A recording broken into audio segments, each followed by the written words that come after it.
finally, we would certainly be remiss if we didn't at least mention the Lions. The Columbia Lions, that is, who finally ended the longest losing streak in major college history. It was 44 games ago when Lions fans had this feeling. Yesterday, Princeton kicker Chris Lutz missed this 49-yard field goal, enabling Columbia to come away with a 16-13 victory. Tigers were 21-point favorites. The Columbia victory ended a losing streak that began in October of 1983. And we will take a break, be back with more right after this. Stay with us.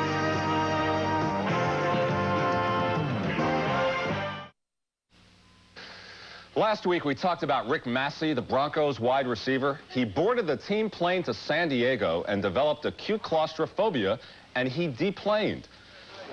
So Massey took a 20-hour limousine ride to San Diego. His coach, Dan Reeves, saw him off. He made the game in time. He played last week, but didn't catch a pass.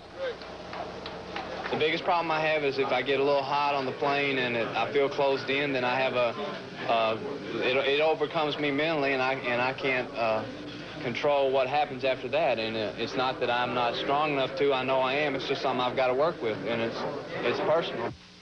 Cost of the limo, $2,700. So this week they tried a train to San Francisco. 2 miles out of Denver's Union Station, he suffered claustrophobia again and left the train. He's now been placed on injured reserve.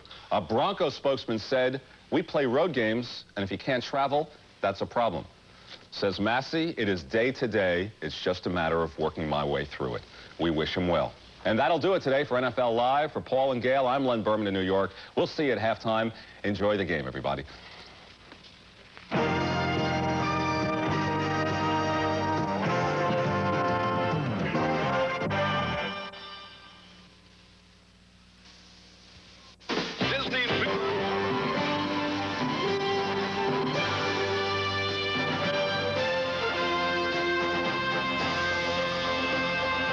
Today from Rich Stadium, it's the Indianapolis Colts versus the Buffalo Bills.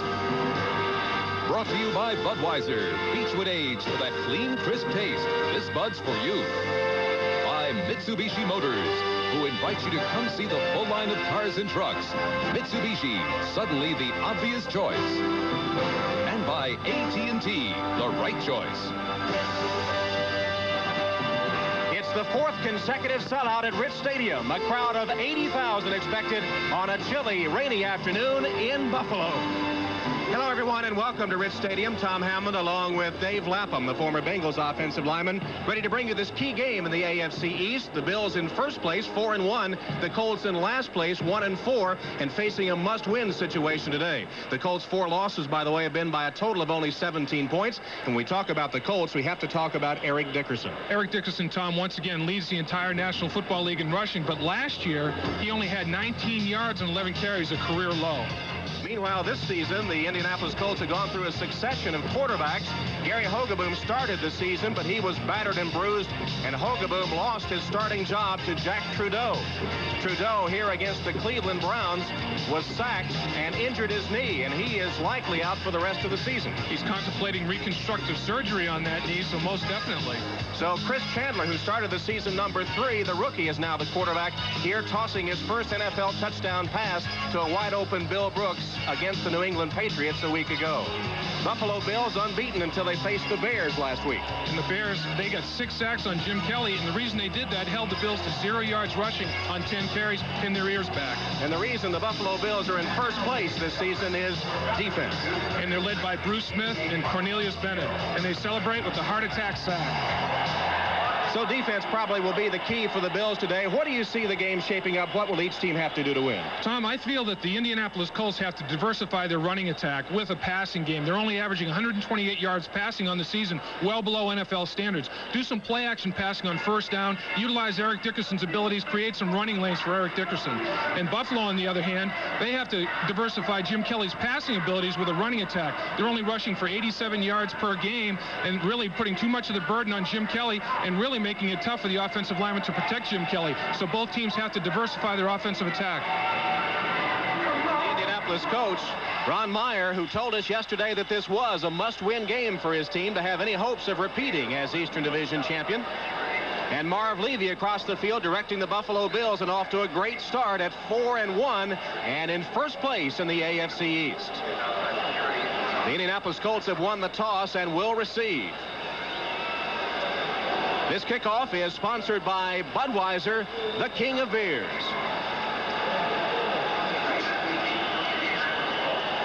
Scott Norwood will kick it off for the Buffalo Bills. He's teeing the ball up at the moment. And Albert Bentley at the goal line is deep for Indianapolis.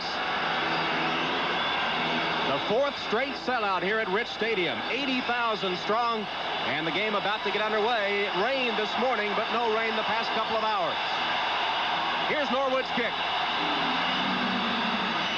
Sort of a squib kick that gets by everybody and into the end zone, out of the end zone for the touchback. Bentley couldn't handle it on the squib kick, and Indianapolis will have it at its own 20.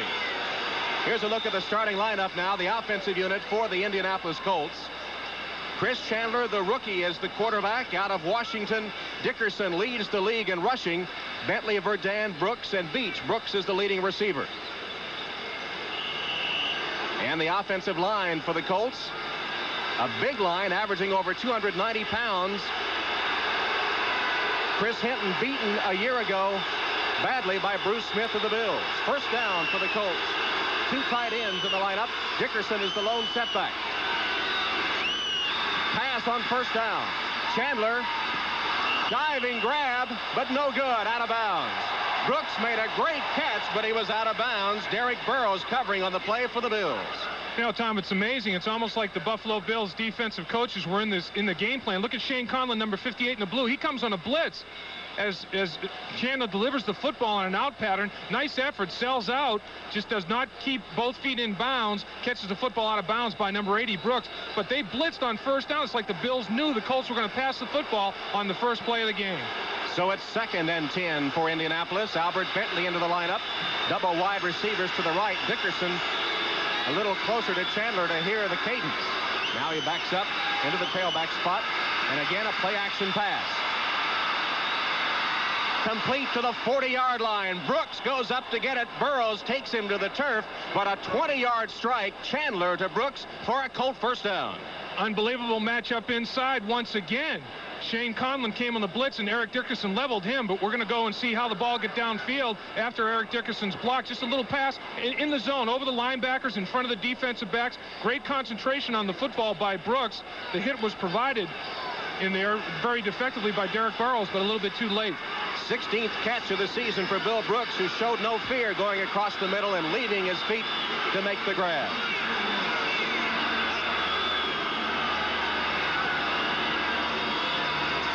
Third straight pass for the Colts. Chandler fires another one, and it falls incomplete. Burrows knocked it loose from Brooks that time. Let's check the defensive starting lineup now for the Buffalo Bills. And Bruce Smith, who was the MVP in the Pro Bowl a year ago, is back for the second week after a 30-day suspension for substance abuse. And the veteran Art Sill, 78 defense, lined up in the zone. First down. You heard the call by referee Tom Dooley, as a penalty against the Buffalo Bills will make it 1st and 5 as you check the rest of the lineup for the Buffalo Bills. And of course the linebackers, Bennett and Conlon specifically, are among the best in the AFC, in fact in all of professional football.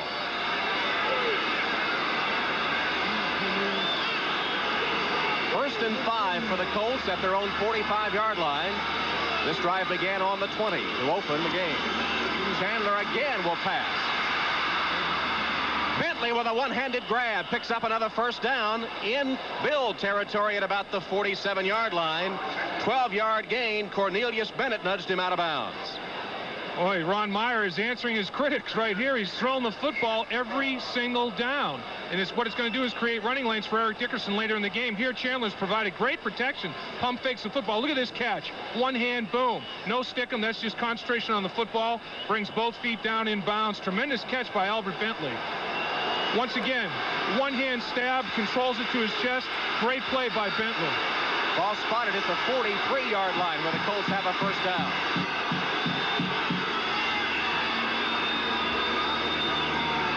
Here's their first running play. It's Bentley. Gets the corner. And to the 35-yard line. Gain of about 8. Derek Burrows finally took him down. Albert Bentley is a fine talent, Tom. I mean, this guy was second in the entire National Football League in all-purpose yards to Herschel Walker. By all-purpose yards, I mean kickoff returns, receptions, as well as running the football. He's a quality football player. This year only the third leading rusher on the Colt team, and he goes out replaced by Mark Boyer as the Colts go with 2 tight ends on a 2nd and 1. Eric Dickerson has not carried the ball in the drive. He played almost 7 minutes the first drive of the game. The Colts have advanced from their own 20. Pitch to Dickerson. And the Bills were ready for him. Ray Bentley got the penetration. He tripped Dickerson up for a loss on the play. Boy, it's tough to be a great one. Everybody keys on you. Eric Dickerson deep in that formation, takes the pitch, tries to take it outside. Great contained by the Bill defense. Bentley just pursues the play from the backside, makes an ankle tackle. But look at that, 5 blue jerseys closing in on Eric Dickerson. He draws a crowd every time he handles a football. Ray Bentley gets credit for the stop, getting into the Colt backfield and setting up a 3rd down play, 3rd and about 6. Fake to Wansley, who replaced Dickerson as Chandler goes long. Verdun, penalty flag down. Verdun comes out of there with a football.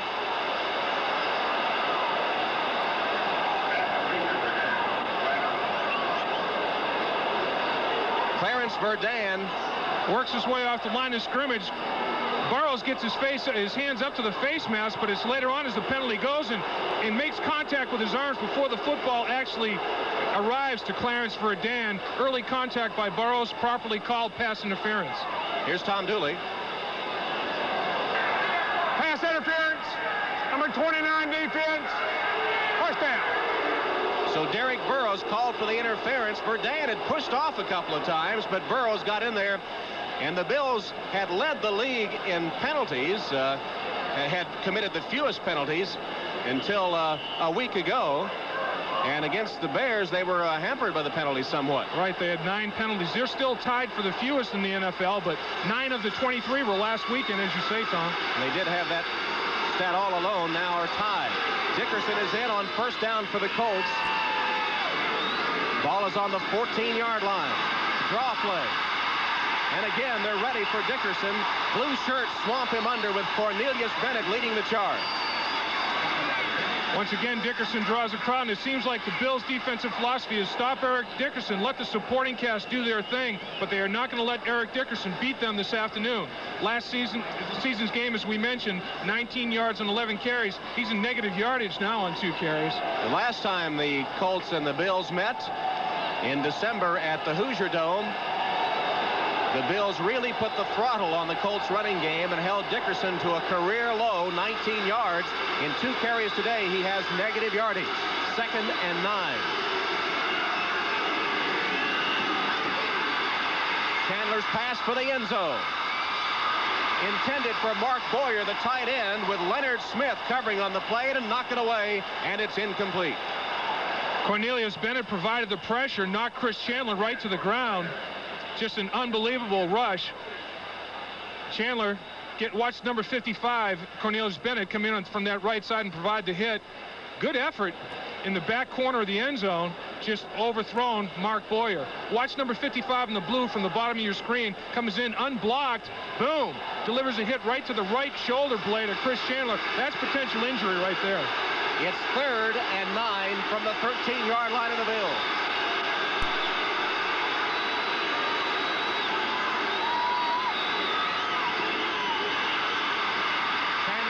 For the end zone. Scramble for the ball, it's incomplete. Mark Kelso knocked it away from Matt Boozer, the intended receiver, and the Colts will face a 4th down and a field goal situation.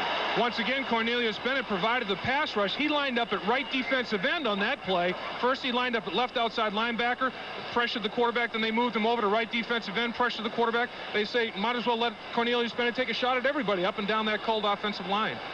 So Dean Biasucci is on to try a 32-yard field goal. He's 9 of 11 in the field goal department, and you saw very good from this distance. Ron Stark, the punter, will be the holder.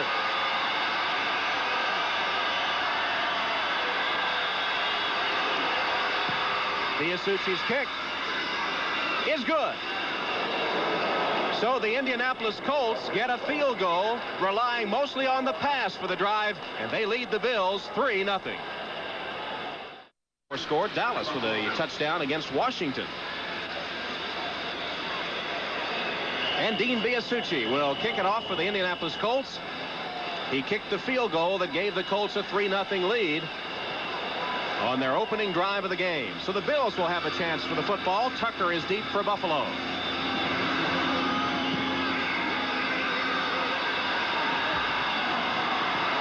Ball taken by Johnson, who finds a lane up the sideline and takes it across the 30 to about the 33-yard line. Let's take a look at the starting offensive lineup now for the Buffalo Bills.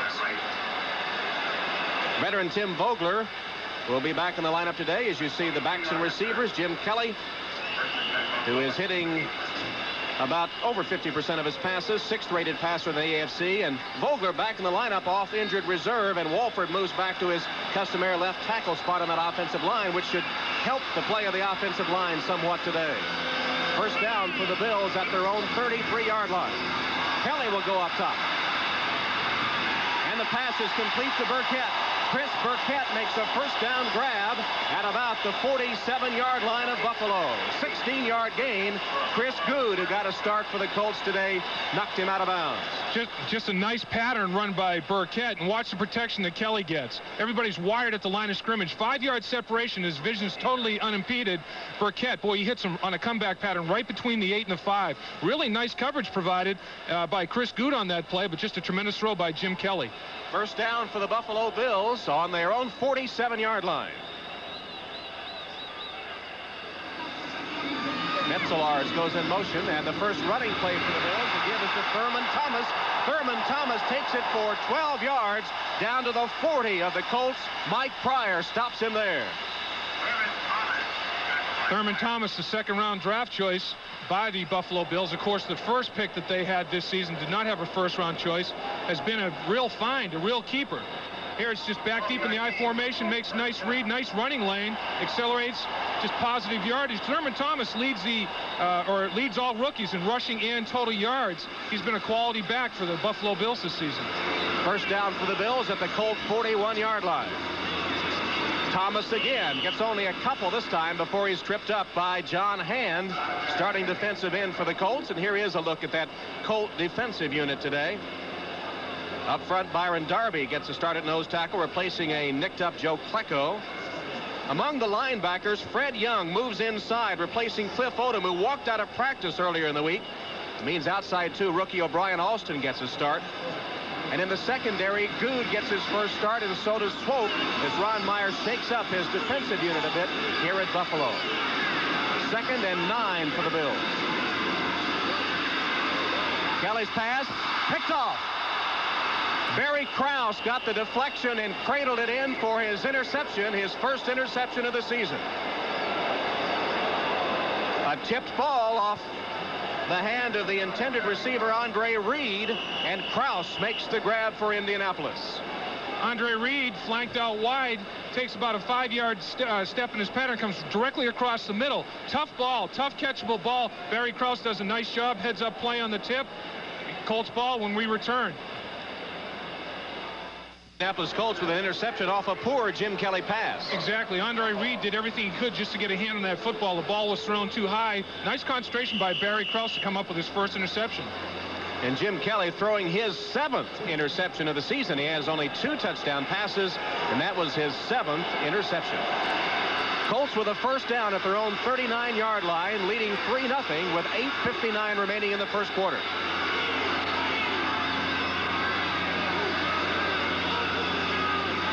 Chandler. Pass complete to Bentley. Bentley down to the 46-yard line before Cornelius Bennett stops his forward progress. 7-yard gain on the pass completion. And again, the Colts relying on the arm of Chris Chandler to move the football. I think it's a good thought. It's a good game plan. They're diversifying their offense. And here we'll see the giveaway takeaway differential between the two teams. Buffalo, of course, +2, and the Colts dead even now with that interception by Krause, -1 coming into today's game. But using other people besides Eric Dickerson is the way to attack this Bills defense. 2nd and 3 for Indianapolis.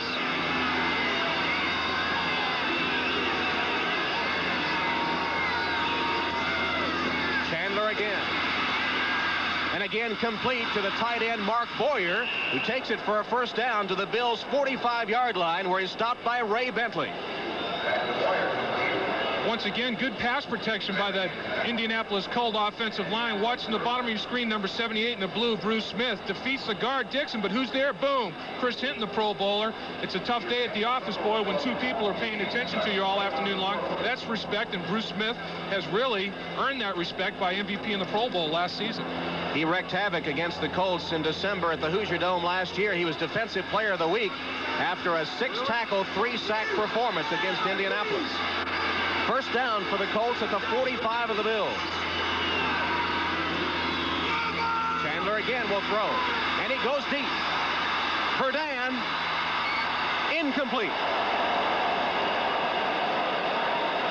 Derek Burrows, who was called for interference on the first Colt drive against Verdun, was with him step for step that way all the way into the end zone. And Darryl Talley, outside linebacker, number 56, put a mean hit on Chandler, but the ball's already airborne. Burrows once again dangerously close to making contact prior to the ball arriving to Clarence Verdun, but good pass defense on that play. Mark Kelso got over at the last minute to help out and knock the ball away. Burrows' mistake is he's not getting his head back to the football. He's just playing the receiver, and he's really running in danger of making early contact every time he doesn't turn for the football. 2nd and 10. So far, Eric Dickerson, the league's leading rusher, has been a decoy. Chandler again, and again complete. It'll be enough for another Colt first down as Mark Bellini makes the catch, and Derek Burrows stops him, but not until the Colts pick up 12 yards and another first down. Is this the Indianapolis Colts? I mean, they're throwing the football with regularity, and Chris Chandler's doing a fine job. Standing in the midst of pressure, standing up. Watch, he steps up in the pocket, delivers a strike, a bullet. Great concentration by Bellini. Burrows makes a hit right between the shoulder blades, and Bellini holds on. Chandler, so far, nearly 52% of his passes coming into today's game against the Bills. First down at the 33 of Buffalo. Bentley stopped for no gain. Cornelius Bennett smelled out the draw play.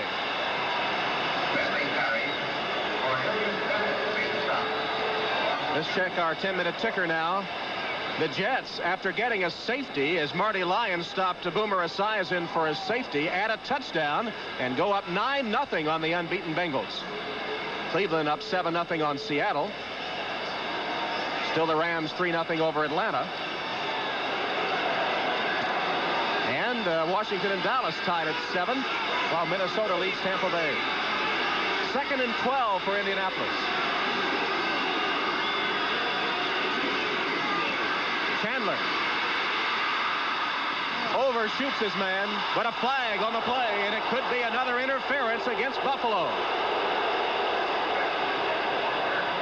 Verdun was the intended receiver, and Kelso might have popped him after the play was over. Once again, Verdun coming across the middle, lines up wide, plants at the 20-yard line, up high as he can. They're going to call a late hit on that play. Kelso, the ball was overthrown. Kelso put a mean hit right in the back of Verdun. Bentley got a piece of him as well. So once again, a Buffalo Bill penalty keeps a Colt drive alive. As we mentioned earlier, the Bills had been very strong in the non-mistake category of not committing foolish penalties, but not so last week and not so today so far. That's right. The Bills, they characteristically make you earn everything. Nothing cheap. Don't give up the big play. They haven't been doing that very well so far in the first quarter. First down at the 30 for the Colts. Verdun, Bouza, and Brooks, 3 wide receivers in. Bentley and Dickerson are the running backs. Bentley in motion. Here's Dickerson. This time, he crosses the 20 down to the 16-yard line of the Buffalo Bills. Derek Burrows finally stopped him, but the first good run of the day for Dickerson, who picks up 14 yards on his 3rd carry of the afternoon. Once again, finally, the Buffalo Bill defense starting to soften a little bit. Needs to find some running lanes. Nice block provided on Cornelius Bennett. And then you just can't coach speed. Nice downfield block by receiver Clarence Verdun on Derek Burrows. Allowed Eric Dickerson an extra 4 yards on that play. So the Colts, leading 3-0, have a first down at the Bills' 17, as you see the leading numbers on Eric Dickerson for rushing yardage. Chris Chandler. Out pattern is complete. Shane Conlon stopping Dickerson after a short gain on the play, as Dickerson gets into the act on receiving the football. And that is a test of a quarterback's arm strength in the National Football League. Chandler takes his drop, and out pattern on a frozen rope. Good coverage provided by Shane Conlon. That ball is just a bullet. The only person that can catch the football is Eric Dickerson. Conlon, once again, nice coverage, but Chandler put the ball out there in a hurry. Marv Levy's defense backed up again by the Colts, who have it 2nd and 6 at the 13 of the Bills. Indianapolis leading 3-0, 4:20 left first quarter. Chris Chandler under pressure, still got it away and complete to the 5-yard line, where Pat Beach takes it for the Indianapolis Colts. I believe enough for a first down before Mark Kelso spins him to the turf. 6 or 7 yards. It looked like he got almost to the 5 before he was spun back. We'll see where they mark the forward progress. It is enough for a first down. It'll be 1st and goal for the Colts. Once again, Chan was showing tremendous poise in the pocket. Fred Smirlis was right in his face, did a little sidestep maneuver, and then just sheer arm strength. No body mechanics at all. Was not able to step toward the line of scrimmage and throw the football. Showed a tremendous arm strength to get the completion away. Chandler impressive here in the first quarter. The Colts on 1st and goal at the 6. Dickerson rambles to the 1-yard line. That was Pat Beach, number 81, who made a good block in front of Dickerson, who takes it all the way to the 1, where it'll be 2nd and goal. Once again, one of the reasons the Colts are doing such a good job is they're diversifying their offense. Right here, they go back to the running game, let the offensive line come off the football a little bit. Eric Dickerson finds very little running room, but then he cuts up inside and heads north and south in a hurry. Gets to the 1-yard line. Really, that was a great run by Dickerson. Not much at the point of attack. Decided to cut back and get his shoulders parallel to the line of scrimmage and get all he could. Dickerson used mostly as a decoy today, but toting that one to the 1-yard line, and you see that he is the best at running the football in the NFL. 2nd and goal from the 1. Chandler, and he's in for the touchdown. Chris Chandler on the quarterback sneak takes the Indianapolis Colts in for the score, as the Colts turn the Buffalo turnover, the interception by Krause, into the first touchdown of the game. And that young man right there, number 17, Chris Chandler, is doing a great job. Hey, this guy's 6'4", 210 pounds. What the heck? It's like another running back. Great surge by the Colts offensive line. Did you see the surge? There was not a blue jersey that touched Chandler till he was 2 yards into the end zone. Fred Smirlis just popped back out of there like a cork. Tremendous surge by that offensive line that averages 294 pounds. Biasucci with a point after. It's good. And the Indianapolis Colts have shocked the Buffalo Bills early. The diversified attack has led the Colts to a 10-0 lead. Marv Levy finds his division leading Buffalo Bills down 10-0 in the first quarter. Do you change anything at this point? No, I think it's premature to do that, Tom. Stick with your game plan. If you go on a touchdown drive, it's 10-7. There's still 2.5 minutes left in the first quarter. Stay with your game plan. Don't panic. Fire and fall back every down. It's too early for that. Dean Biasucci will kick it off for the Indianapolis Colts, with Tucker deep for the Bills.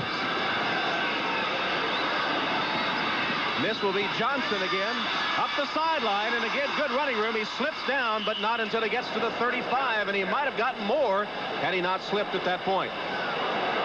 The Indianapolis Colts with an impressive drive after the interception by Krause. They cover 61 yards in 10 plays, just over 6 minutes on the clock, with Chandler, who's been the star of the game so far, taking it in on the quarterback sneak. Chris Chandler right now 7 of 11 for 71 yards through the air, and of course he's got that 1 touchdown rushing the football. The Colts are doing a good job diversifying on first down. They've passed more than run, and I think that's a little bit of a surprise for the Buffalo Bills. We mentioned the Colts' 4 losses have been by a total of 17 points. This 10-0 lead is their biggest lead of the entire season.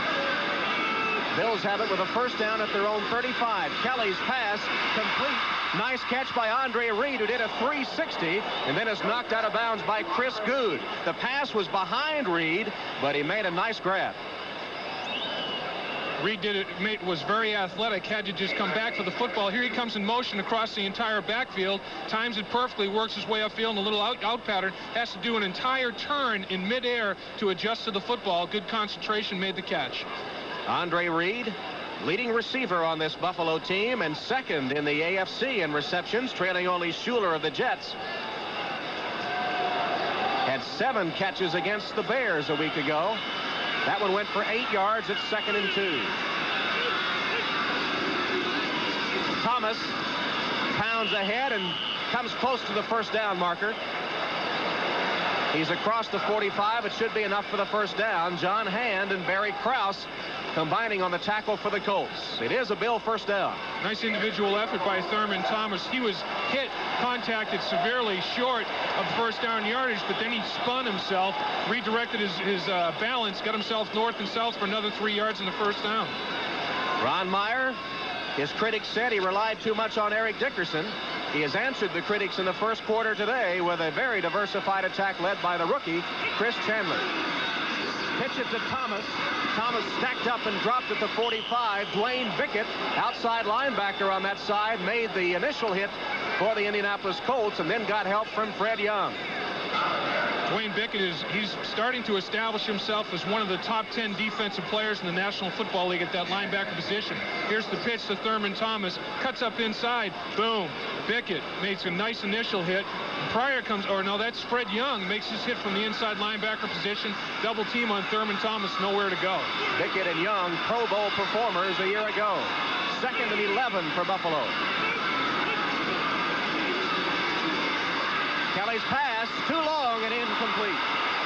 Intended for Metzelaars, the tight end, but about 2 feet over his head. And the boos rain down here at Rich Stadium for the beleaguered Jim Kelly. Once again, last week, Jim Kelly overthrew his receivers with regularity early in the Chicago Bear football game. Once he made the adjustment with his release point, then the offensive line broke down and didn't afford him enough protection. Here this afternoon, once again, he's throwing the ball high. He's overthrowing all his passes. He's got to stride the line of scrimmage a little bit more, and release point has to be more consistent. Harmon and Riddick are in for the Bills on 3rd and 11. Kelly from the shotgun. And it's complete to the 45 of the Colts. Rob Riddick made the catch. It'll be close to the first down marker. Craig Swope made the stop for Indianapolis, and they'll check it out. It'll be close for the first down. Boy, if it's not a first down, it's big decision time, but obviously Marv Levy has made his decision. His punt team is already working their way out on the football field with John Kidd. Once again, Jim Kelly, all kinds of time. His vision is not obstructed whatsoever. That's a better pass. Still a little bit high, but it was a well-thrown football. Nice reception. Almost a first down provided by Rob Riddick, depending on what the measurement is here. Kelly comes back on the field as the chains come across from the far side. This will be interesting. If it's 4th and inches, what do you do, Tom? Do you go for it? That's what it's going to be. Now here's decision time for Marv Levy.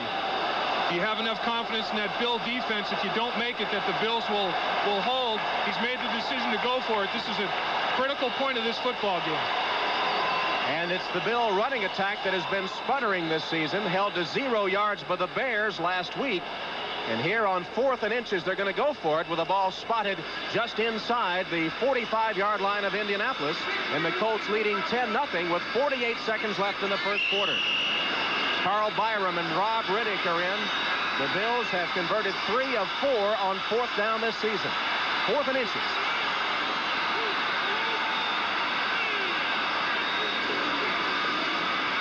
It will be Riddick for the first down. He's all the way to the 40 and to the 39 of the Colts. Dwayne Bickett hauls him down there. But Rob Riddick, the 7-year veteran from Millersville State, a 9th-round draft choice, pounds ahead for the Bill first down. There was no hesitation in Rob Riddick's mind. Good surge by the Buffalo Bill front 5 on the Indianapolis Colts front 7. Made a nice seam for Riddick to take advantage of, and he just pounded it in there. So the drive for the Bills, which began on their own 35, stays alive as the first quarter comes to an end. That's the end of the first quarter at Rich Stadium in Buffalo, with the Colts leading the Bills 10-0. Cincinnati 9-0. Roger Vick on a 1-yard run after Lions tackled Esiason for the safety. Seattle and Cleveland are tied up. Mack and Warner with touchdown runs for their respective teams. Kansas City in front of Houston. New England leads.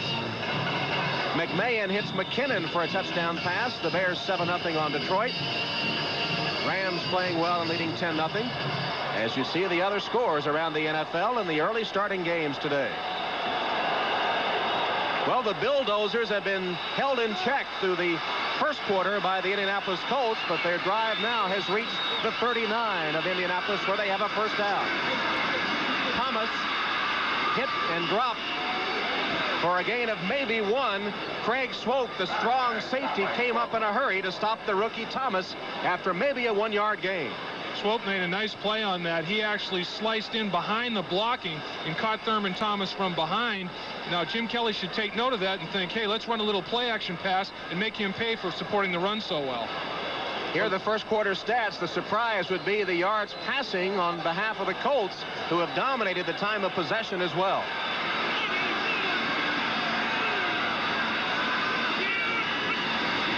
Kelly goes deep and overshoots Burkett.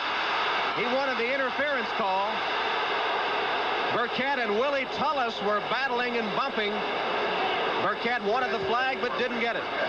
They've liberalized that a little bit this season, Tom. They allow a little bit more jostling, almost like hand checking in the NBA that goes on downfield right now. But Burkett felt that he was redirected out of his pass route. And there's the contact, and Burkett feels right there that he was taken out of his pass route and redirected a little bit. Therefore, a penalty should be called. Referee didn't see it that way. I don't know if it was a catchable pass or not either. It was pretty long. Right. 3rd and 9. Kelly throws it complete to Ronnie Harmon, but it'll be short of the first down. Kelly had his pressure break down at the last minute, just did get rid of it to Harmon, but short of the first down, and a punting situation coming up for Buffalo.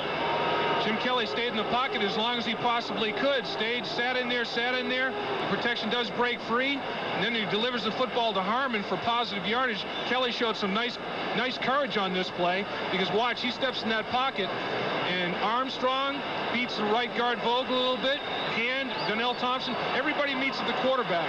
Boy, that's a mass of humanity falling on top of him. Here's Scott Norwood to attempt a 52-yard field goal. His longest has been 49. And it's no good. It comes up short. Norwood trying one from 52 yards, but it comes up short, and the Bills still have yet to get on the scoreboard. They trail Indianapolis 10-0 in the second quarter.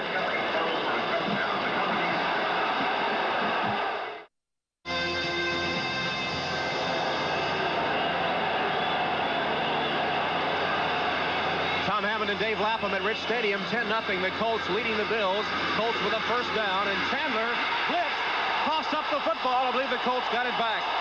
Eric Dickerson was the man that fell on the football as Darryl Talley, number 56, came on the blitz. Chandler lost it, but Dickerson got it back. I'm glad Eric Dickerson fell on that football for his sake, because it looked like Darryl Talley was his responsibility, and Talley just blew inside on Eric Dickerson. Watch the right side of the screen. Eric Dickerson comes out, boom!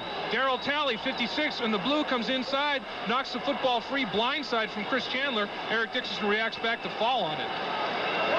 First sack of the game for the Buffalo Bills. Darryl Talley getting the Colts for an 8-yard loss at 2nd and 18.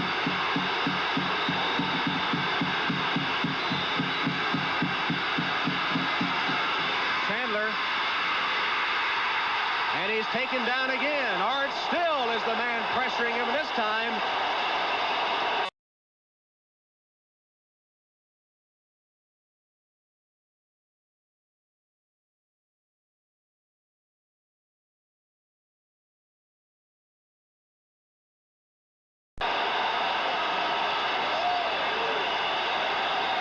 That's the 4th sack of the season for Art Still, a rejuvenated Art Still. Of course, the Bills picked him up in a trade from the Kansas City Chiefs. Watching the left-hand side of the screen, takes an inside pass, move on the guard, just beats him right away, and they call it in the grass when the play is dead. So that'll go in the books as the 2nd sack, as perhaps the Bills are adjusting to the passing game of the Colts. And here is Gary Hogeboom coming in at quarterback to replace Chandler on 3rd and 25. Hogeboom in the shotgun. 3 ball, and the Bills have it. They tried the shovel pass. Incomplete pass. It'll be ruled incomplete. It'll be, no, now one official says Buffalo's ball. That's incorrect. It should be a forward pass and incompletion. Yes, it is. That's a safe play. That cannot be a fumble. A shovel pass is a forward pass, and they've now made the adjustment. Leonard Smith fell on it, but it's ruled an incomplete pass. One official had signaled Buffalo's ball, but it is an incomplete forward pass. Here it is again from Hogaboom. Hogaboom shovel pass to Eric Dickerson, hits him right in the lap, falls incomplete. And that's the reason that is a safe call, because you don't run the risk of fumbling the football. The worst scenario is an incompletion. Ron Stark is on to punt for the first time today, averaging 46 yards a kick, second in the NFL. And Tucker is deep for the Bills. First punt of the day for Indianapolis. And Stark shanks it, but it gets a good Indianapolis bounce. Here's Tucker, back to midfield, twists his way and is taken down there. So once again, it's been the defense of the Bills that lights a spark. Let's see if they can take advantage of it now offensively. That Bill defense is tough. 34-yard kick by Stark, and the Bills will have it when we come back. Gary Hogaboom on the sideline had been at quarterback for the Colts on the last play before the punt. The Bills have it with a first down at midfield, trailing 10-0. 11:50 left in the first half. Kelly's pass tipped and falls incomplete. Kelly with another incomplete pass on a tipped pass. And let's go back to that Gary Hogaboom shovel pass. And watch, Eric Dickerson just comes in front of Gary Hogaboom with his left hand forward pass. That's an incompletion. The Buffalo Bills, though, take no chance, fall on it, thinking that it could be a fumble. But it is an incompleted pass. Second and 10 for the Buffalo Bills. Spread formation with double wide receivers to the right. Mueller is the lone setback. Kelly's pass complete. Metzelaars makes the grab, but is short of the first down. He got about 8 yards before Fred Young stopped him. It'll be about third and a couple of yards for the first down. Buffalo Bills offensive line is recovering from the bad performance against the Chicago Bears last week. They've really been providing Jim Kelly with excellent protection. He's been standing in that pocket for 5 seconds or more. Granted, the Colts don't have the pass rush that the Bears do, but the Bills offensive line has a lot of pride, and they've improved their performance. 3rd and 2. Harmon and Riddick are into the game for Buffalo as Kelly lines up in the shotgun. Sends Harmon on a wing to the right. Kelly, incomplete. Again, the pass too tall. Intended for, I guess, Trumaine Johnson. It's tough to tell because the pass was high, and that has been the problem all day for Jim Kelly. What would cause a quarterback to consistently throw high to his receivers? It could be a couple of things, Tom. He might not be taking a long enough stride to the line of scrimmage. His release point is inconsistent, like a pitcher that throws a fastball continuously high. Also, he might not be able to, it's a little bit cold and damp out there, may not be able to get a good feel for the football. Here's John Kidd.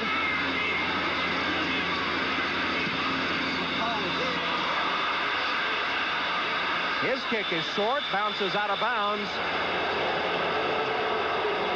at about the 24-yard line of the Indianapolis Colts. So we'll take a timeout with 10:51 left in the half and a 10-0 Indianapolis lead. Back at Rich Stadium, let's check the other scores. Cincinnati on the board after a 60-yard pass. Asias into Eddie Brown. They missed the extra point, though, and trail by 3. You see the other scores. Indianapolis with a first down after a 19-yard punt. And the give is to Dickerson. Dickerson takes it to the 25, perhaps the 26, before Art Still makes the stop. Still, who came over to the Bills from the Kansas City Chiefs. There's Chris Chandler, the rookie quarterback who had done so well for the Colts in the first quarter, on the sideline now in favor of Gary Hogaboom, and we're still awaiting word from the Colt bench to see if Chandler were injured.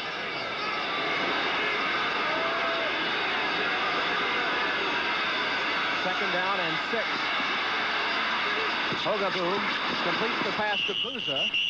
And Matt Booza out of bounds after picking up a first down. Dwight Drain nudged him out of bounds. But it goes for 9 yards, and the Colts, off the arm of Hogaboom, have another first down. Hogaboom did a nice job that time, Tom, rolling out a semi-rollout on his own behind his left tackle to avoid a little bit of pressure, buy himself some more time, and delivered the ball nicely to the sideline. Chris Chandler, we understand, has a bruised sternum and may not return today. Bruised sternum on Chris Chandler, the rookie quarterback who directed the Colts to their 10 points. Hogaboom had started the first game for the Colts against Houston and completed 15 of 20 passes that day. Here he is to put it up again. And he has a man. It's complete. It's Verdun who takes it all the way inside the 40-yard line of the Buffalo Bills, where Sherman Cockcroft, who is in there for Mark Kelso, makes a saving tackle. And Verdun is a speed guy, the big play person at wide receiver on the smallish variety. Fakes an out pattern, out and up. Then he just turns defensive back, throws around, watch this move upfield. Realizes he's got some territory to gain here. And the first guy that can make a hit on him is Cockcroft after a nice reception and run with the football by Clarence Verdun. 5'8", 163 pounds, 3 years out of Southwest Louisiana.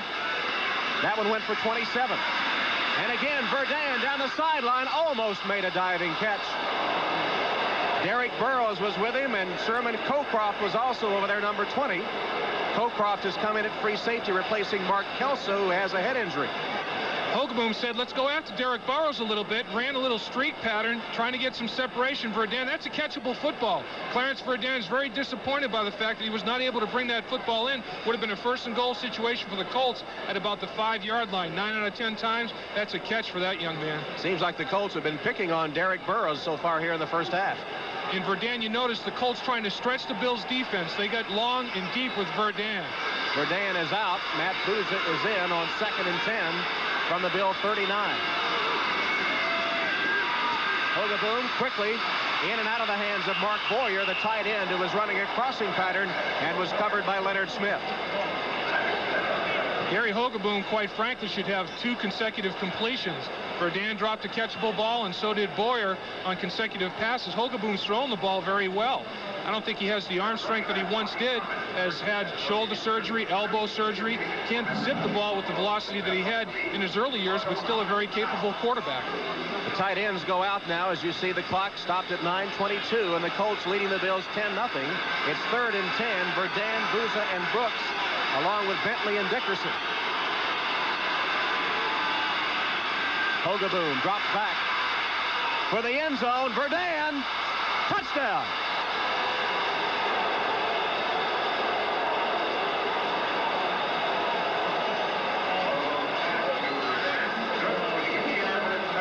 A 39-yard touchdown strike. Hogaboom to Verdun, who had beaten Nate Odoms on the play. Goes to the other side, so let's try Odoms with Verdun a little bit. Makes nice release off the line of scrimmage, gets inside position, then just flat out runs Odoms. Nice ball by Hogaboom, takes Verdun right to the end zone. As we said, the big play guy, Clarence Verdun, he's got the speed. Here it is again, right over the shoulder. Perfect throw by Hogaboom. Dean Biasucci on for the extra point, off the hold from Ron Stark.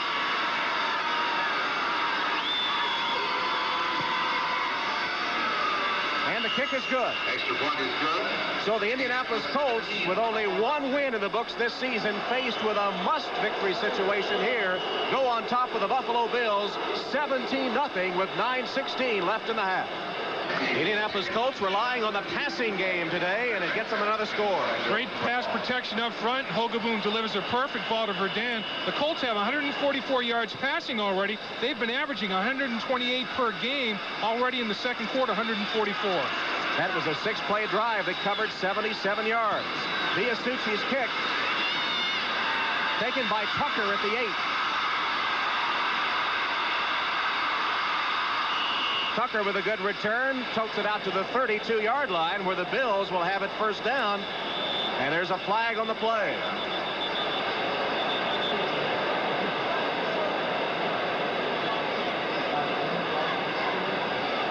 Well, Gary Hogaboom has complained after losing his job, as you see the holding call against Buffalo, signaled by Tom Dooley. Gary Hogaboom goes right to his offensive line, says, nice job up front, guys. Way to give me time to throw the football. He's a pumped-up young man right now. On the receiving team. Goes to every single offensive lineman. Carl Byram is guilty of the hold for Buffalo, which puts the Bills back to the 19-yard line, where they'll start their offense. There's Gary Hogaboom with a jacket on. He knows where his bread's buttered. He went right to that old line and said, way to give me time, guys. Keep it up. Buffalo now has been penalized 4 times for 45 yards, and the Colts yet to be whistled for an infraction. Jim Kelly. Metzelaars to the 40 and a Bill first down. Fred Young chases him down, but a 20-yard strike as Metzelaars, the big tight end, 6'7", 250, makes a first down grab. Let's pause briefly now for station identification. This is the NBC television network.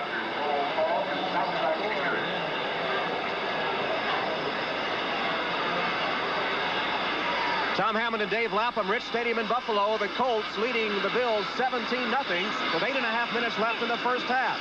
It's been the air game of Indianapolis that has told the story of the first half. Here's Jamie Mueller carrying the ball for Buffalo, and John Hand gets the tackle for Indianapolis. And Jim Kelly now must get his arm in shape and get the Buffalo air game going. The Colts just completing a drive that covered 77 yards in 6 plays with a 39-yard strike. Hogaboom to Verdun for the score. Kelly has been consistently high with his passes here in the first half. 2nd and 8 for Buffalo.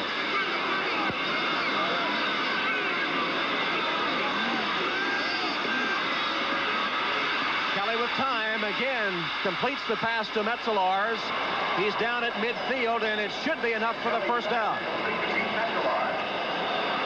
Fred Young stopped Metzelaars after he made the first down catch. The Bengals have seesawed back on top of the Jets after trailing at one point 9-0. Seattle leads Cleveland. Kansas City still in front of the Oilers.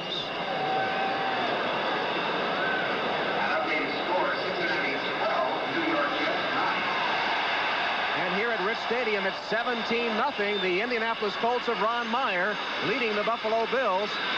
And the Colts, the defending AFC Eastern Division champions, currently in the cellar and hoping to get back into the race with a win over Buffalo. On first down, Thurman Thomas lost the ball. Metzelaars gets it back for Buffalo.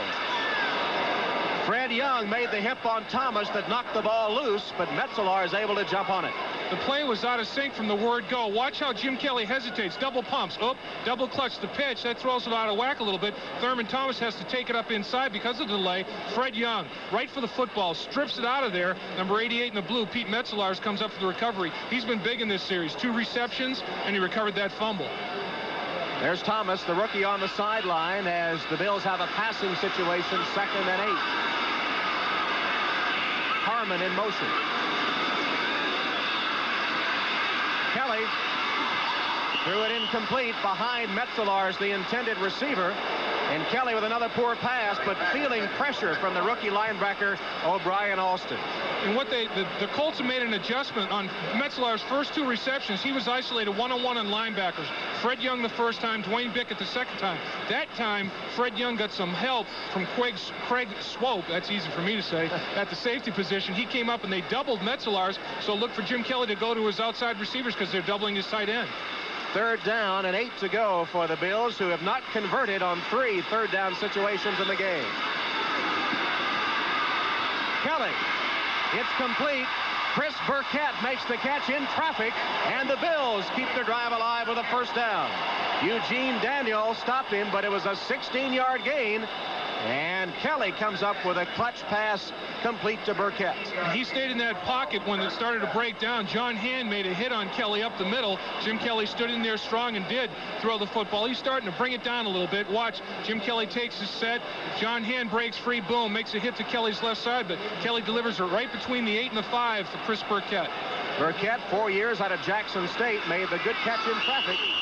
There is going to be a penalty. Let's see if the Colts were drawn off as one of the defensive linemen came charging across the line of scrimmage. Chris Devlin moved. False start, 70 offense, first down.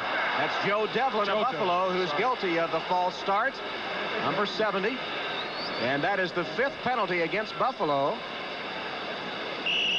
And they now have been penalized an even 50 yards. There's number 70, Joe Devlin, coming. Once you get in that 3-point stance, you can't do anything. You cannot move a muscle out of that 3-point stance. That's a legal procedure. Indianapolis has not committed a penalty. The Colts with a 12-7 first down edge. Here's Kelly. Plenty of time. Now the coverage breaks down. Kelly hit as he releases the ball. It'll sail out of bounds and incomplete. Kelly got a pretty good blow on the play and is slow getting up. Donnell Thompson really put a hit on him as he was trying to scramble. Kelly's tough, though, among the tougher quarterbacks I've ever seen. 6'3", 218 pounds, and he can take a pounding. Kelly has all kinds of time to throw the football. Tremendous coverage downfield by the Colts. Pump fakes. Pumps again. What do? He has to run away from Donnell Thompson. Sets himself to deliver the football. John Hand and Donnell Thompson both. The defensive ends meet at the quarterback. And the Buffalo Bills are going to call a timeout to let Kelly clear his head. Look at that. Both defensive ends. Boom. Let's meet at the quarterback. Granted, it was after about 7 seconds of protection, but they stung Jim Kelly on that play. The backup quarterback is Frank Reich. He's played in just 4 NFL games in his entire career. The last time, December 14th, 1986, against the Colts, when Jim Kelly suffered a concussion. There's Kelly trying to clear the cobwebs. Watch Thompson and Hand sandwich Kelly again. Right after he delivers the football. That's a dangerous position. Jim Kelly just released his pass. Elbow, shoulder totally exposed. And boom, gets hit by 2 defensive ends. Well, we heard Merlin Olsen on NFL Live talking about a 12th man whose role would be to protect the quarterback. Kelly wishes he had that guy here. What about that concept from Merlin Olsen? Well, it makes sense. You've got the quarterback with the football. The defense can bring one more man than the offense can pick up. 11 against 10. So that 12th man would even that balance out, but I don't really see it happening. Harvey Armstrong replaces John Hand on the line for the Colts. There's a false start by Burkett of the Bills. And this one will be called back as Kelly lets it go downfield. The Bills continue to be plagued by penalties. That'll be their 6th penalty. It'll be 55 yards in penalties against Buffalo in the first half. Things falling apart for Buffalo. Right at the hash mark, watching the middle of the frame at the hash mark, Chris Burkett, he wants to get out the line of scrimmage so desperately, a little bit anxious, and gets off a half a count early. You know, it's, as we mentioned earlier, the Bills came into this afternoon's football game tied for the fewest penalties. Number 85 offense. Penalty is declined. 3rd down. Penalty was declined, so we'll still have 5 penalties, 50 yards against the Buffalo Bills. And they had 9 penalties last week against the Bears and 5 already today with that one being declined. That's almost as many as they had in the first 4 football games. 3rd and 15 for Buffalo. 5:10 left in the half. Indianapolis up 17-0. Ball's at the 37-yard line of Indianapolis. Kelly again has to scramble. Gets it away. And it's complete. Now a flag goes down. Let's see if the pass is ruled complete or out of bounds and incomplete. It was right on the sideline to Trumaine Johnson. I saw him signal incomplete, but then he threw his hat to mark the spot. Here's Jim Kelly rolling to the sideline, tries to deliver it downfield, comes back for the football very well. The ball. Number 86 went out of bounds before he caught the ball. Loss of down, 4th down. There you have the call from Tom Dooley. Trumaine Johnson went out of bounds, then came back in. That's illegal. Right. Once he goes out of bounds, he no longer is an eligible receiver. Jim Kelly breaks contain, gets outside of the pass rush, and throws the football in desperation downfield. Already at this point, Trumaine Johnson has worked his way out of bounds, come back in bounds to catch the football, and that is illegal. Nice scramble by Kelly, but all for naught. Mike Pryor will take John Kidd's punt. You see Kidd in punt formation. Kidd sails it high. They'll try to down it before it gets to the end zone, and they've got a chance. Yes, they do. Inside the 5. Down by Butch Roll, who will spot it at about the 3-yard line. 34-yard punt down inside the 20, which is one of Kidd's specialties. He's the NFL leader in kicks inside the 20 for the last couple of years. You can see at about the 7 or 8 yard line, Tremaine Johnson stepped out of bounds with both feet, then reestablished his inbounds position. That's illegal. Heads-up call by the side judge on that play. Both feet were on the out-of-bounds line. Excellent officiating. But Kidd able to nail one inside the 5-yard line. And it backs Indianapolis up with 4:50 remaining in the first half.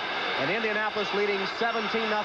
Great hustle by Mueller. Came down and knocked that play from punt out of the end zone back to roll. Hogaboom still at quarterback. Eric Dickerson. Thrown back after he reached the 5-yard line. He got about 2 yards. You see the clock ticking away. Shane Conlon, the inside linebacker, one of the top inside backers in the league, gets the tackle for the Bills.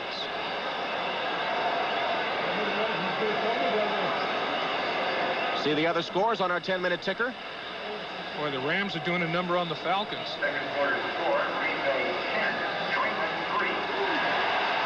And here at Rich Stadium with 4:17 left in the first half, it's 17-0 Colts. Ball just short of the 5-yard line, 2nd and 8. Hogaboom will pass from the end zone. Dickerson makes a one-handed catch and takes it to the 9-yard line. Shane Conlon chases him down.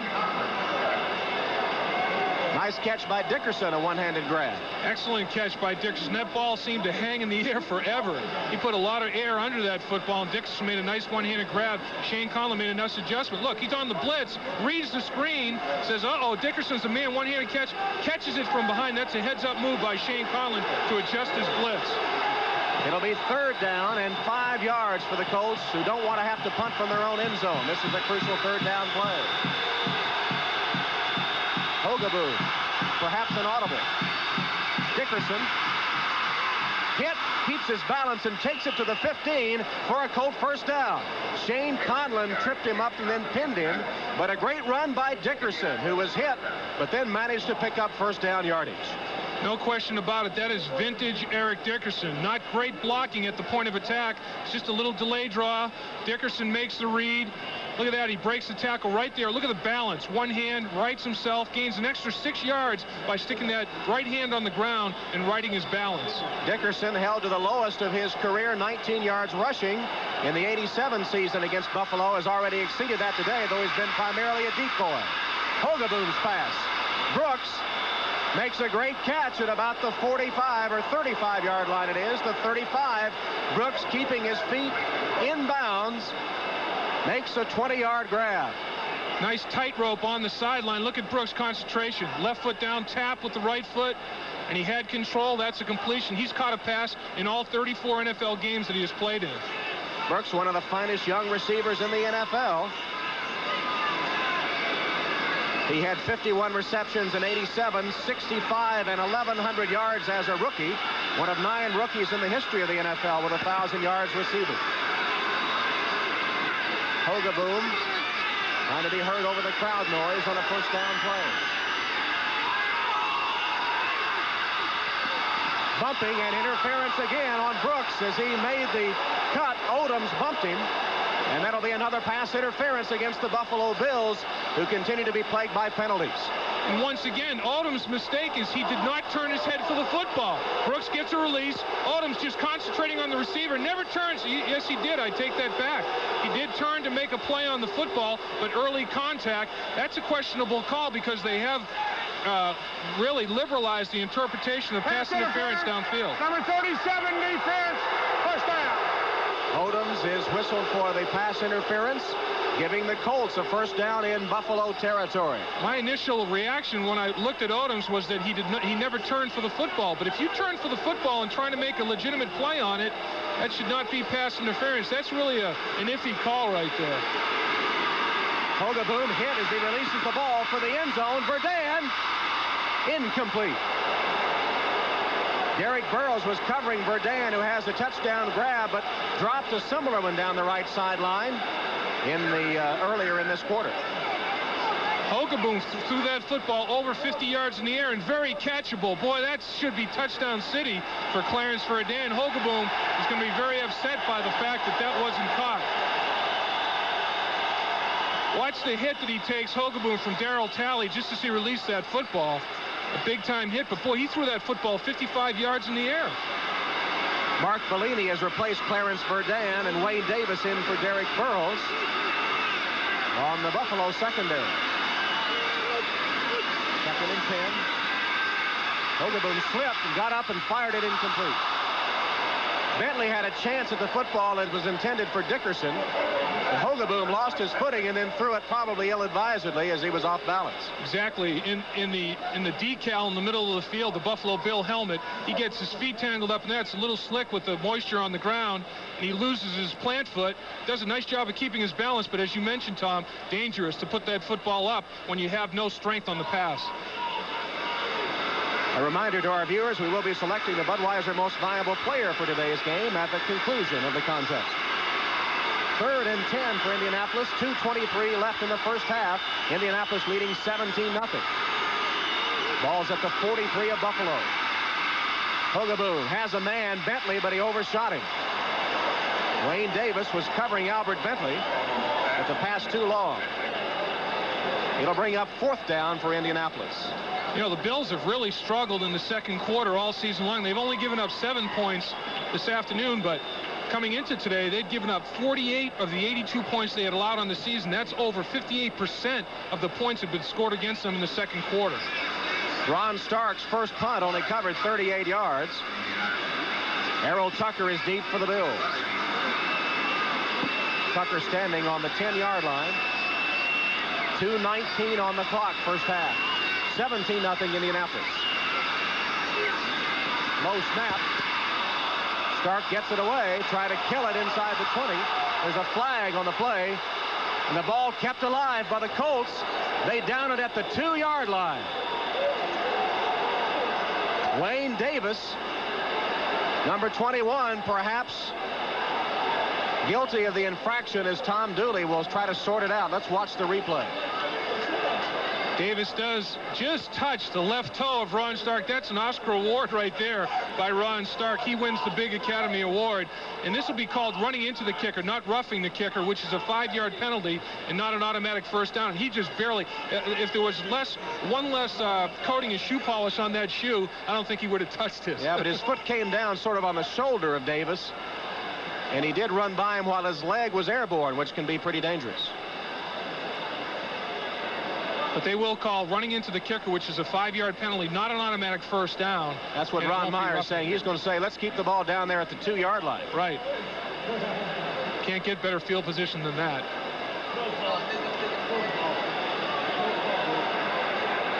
We have running into the kicker on the receiving team. Penalty is declined.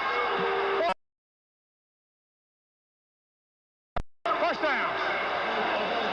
So a moment ago, the Bills backed the Colts up to about their 2 or 3 yard line, and the Colts return the favor with 2:08 on the clock. Buffalo will start with a first down at its own 2-yard line. This is tough on the offensive line right here, Tom. It really narrows your game plan down. Your game plan is sliced in half at least, and it really makes things tough. You see the clock as Jim Kelly under center. Hands it to Mueller. Mueller pounds ahead to about the 7-yard line. About a 5-yard gain before Byron Darby hauls him down. We've come to the 2-minute warning at Rich Stadium in Buffalo, where the Colts lead the Bills 17-0. Buffalo Bills with a 4-1 record, and they've only won those 4 games by a total of 16 points. You just need enough. That's right. You don't need a lot, just enough. And it's sunny here in Buffalo with that 4-1 record. However, they trail 17-0 with 2 minutes left in the first half and are backed up with a 2nd and 4 from their own 8-yard line. Kelly. Pass to Burkett, complete for the first down. Out of bounds, stopping the clock at the 18-yard line, and the clock shows 1:57. Willie Tullis pushed him out of bounds, but Burkett picked up 10. Well, this Bills offense is really struggling, Tom. Only scored 3 points last weekend. Have been shut out so far in the first half today. Coming into the game, the offense had only scored 4 of their 5 touchdowns. The 5th one was on a blocked punt. That's the lowest, 28th in the league. 4 offensive touchdowns. First down pass from Kelly. Too far for Burkett as it goes incomplete. The Colts had their nickel defense on the field as they're expecting the pass from Kelly, trying to get some points on the board here in the closing stages of the first half. Still with a long way to go. They'll have 2nd and 10 from their own 18. And once again, the Bills offensive line, they find themselves in a must-pass block mode every play. When you're down 17 points, no question what you have to do. They've got 7 defensive backs on the field now, do the Colts. And somehow, Rob Riddick goes up in traffic to make the reception, and then he's jumped on by a lot of white jerseys that push him back, and the crowd thought that should have been a roughness penalty. It'll be 16 yards. Great catch by Riddick. A lot of people around that football with white jerseys on. They're making them pay for every yard generated in this drive. Clock continues to roll, coming down to the 1:30 mark. Kelly's pass on the sideline, taken by Harmon, who's nudged. No, they say not out of bounds. Keep the clock rolling. The fans don't like that either. Terry Wright will get credit for the stop, but the Bills thought they were out of bounds. 2nd and 4. Kelly's pass across the middle, complete. Burkett trying to get a block. He's at the 30. Down to the 26-yard line of Indianapolis. Eugene Daniel finally chased him down. Great catch by Chris Burkett. Great catch in a crowd. Found a little seam, settled in the seam of his own. Made a great play, number 85, Chris Burkett. And the Bills stop the clock with 57 ticks remaining. That's right, he settles right in the seam of his own. Look at that, 3 white jerseys, but Kelly finds him right in the seam. And then he gains nice positive yardage after the catch, picking up some blockers. Went for 35 yards, and the Bills have a first down at the 26 of the Indianapolis Colts. 57 seconds remaining. Bills have 1 timeout left. They trail 17-0. Kelly for the end zone. Harmon, touchdown.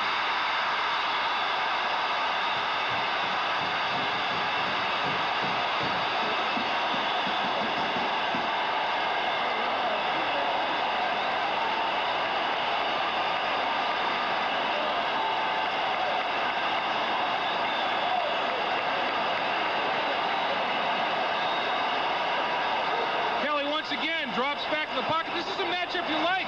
Harmon turned around a defensive back, Terry Wright. Boy, just put a great move on him, and Terry Wright did a 360. Usually, a running back cannot beat a defensive back like that. A linebacker, yes. Defensive back, no. Great execution by Harmon. Poor execution by Terry Wright. 26 yards for the touchdown. Scott Norwood off the hold from Kidd for the extra point. And it's good. So the Buffalo Bills finally get their offense going on a masterful drive by Jim Kelly that covered 98 yards in the closing minutes of the first half. 26-yard catch for Harmon. Jim Kelly, that's only his 3rd touchdown pass in the season. Of course, the Bills with 2 touchdown passes were tied for last in the league. Jim Kelly has had 3 touchdown passes called back, either by penalty or instant replay review, whatever the case might be, but now he's finally got his 3rd on the board. Hope you'll stay with us at halftime of this game. We'll be going back to NFL Live, where Lynn Berman is holding forth. And he'll bring you up to date on all the scores around the NFL. He'll be joined by Frank DeFord, Paul McGuire, and Gail Gardner. Let's take one more look at the touchdown pass to Harmon. Boy, look at the separation Harmon already has from Terry Wright, number 27 in the white. Just a great pattern run, and it was in a dime defense. Terry Wright, a defensive back, matched up on a running back. That's a matchup the defense usually likes, but the offense toasted it on that matchup. Bentley will receive the kick from Norwood. That scoring drive, 7 plays, covered 98 yards in a minute 17 as the Bills get on the board, and that was a clutch drive engineered by Jim Kelly, and perhaps can get the Bills back in this one. They trail 17-7. Will they try an onside kick here? I really don't think so. I think that they've generated some momentum by scoring, and if the Colts recover here, they're in great field position to take away and nullify some of that momentum. I think the Bills will just kick it deep and end the half. 51 seconds left in the half. 17-7 Indianapolis. Norwood kicks it deep. Bentley, well, he almost collided with Banks, and Banks that takes it, and Banks is swarmed on by blue jerseys at about the 28-yard line. And some rough stuff in the middle of that pile. Tempers flare. These are rivals in that AFC East. And, of course, it's first place against last place. Last place trying to close some ground here against the first place Bills. Well, that 98-yard drive got the crowd of 80,000 juiced up. And with 42 seconds left, will the Colts play it safe here? I think they will. I don't think they want to do anything to put gasoline on the fire that has been ignited by the Buffalo Bills. I think they'll just go back and collect their thoughts at halftime. The Bills definitely have generated some momentum here.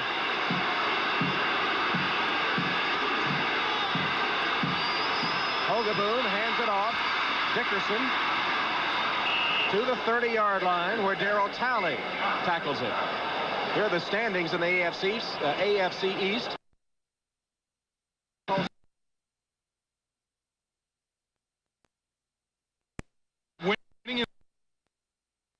Are being replaced by Young. Dickerson carries for a first down across the 40-yard line of Indianapolis. He made a great slide into second base on that play. He saw that there's no more yardage to gain. Why take the big hit? His back, he looked like Pete Rose going. No, Pete first. That's yeah, good point. Good point. Hogaboon back to talk to Meyer again. Let's check out the sliding form of Gary Hogaboon, who was back at quarterback after Chandler was injured.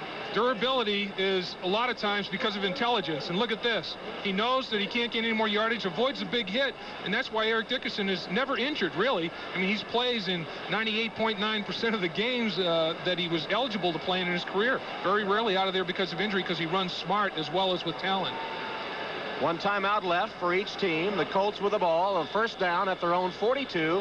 Just 8 seconds left. Is it time for the Hail Mary pass yet? Yes, I think right now the Colts can open it up a little bit and burn a timeout. They're going to have to, it can't be anything too deep. They have to leave a little bit of time on the clock to line up for that field goal. Hogaboon airs it out. It's complete. There it is. 2 seconds left. Can they stop the clock? No. Booza made the catch. Odoms took him down. And let's see if they're going to say the half expired. I think penalty. Their third timeout. Yes, they did. 2 seconds on the clock. Tom Dooley says put 2 seconds on the clock. They did get the timeout called, and Dean Biasucci will have a chance to kick a field goal.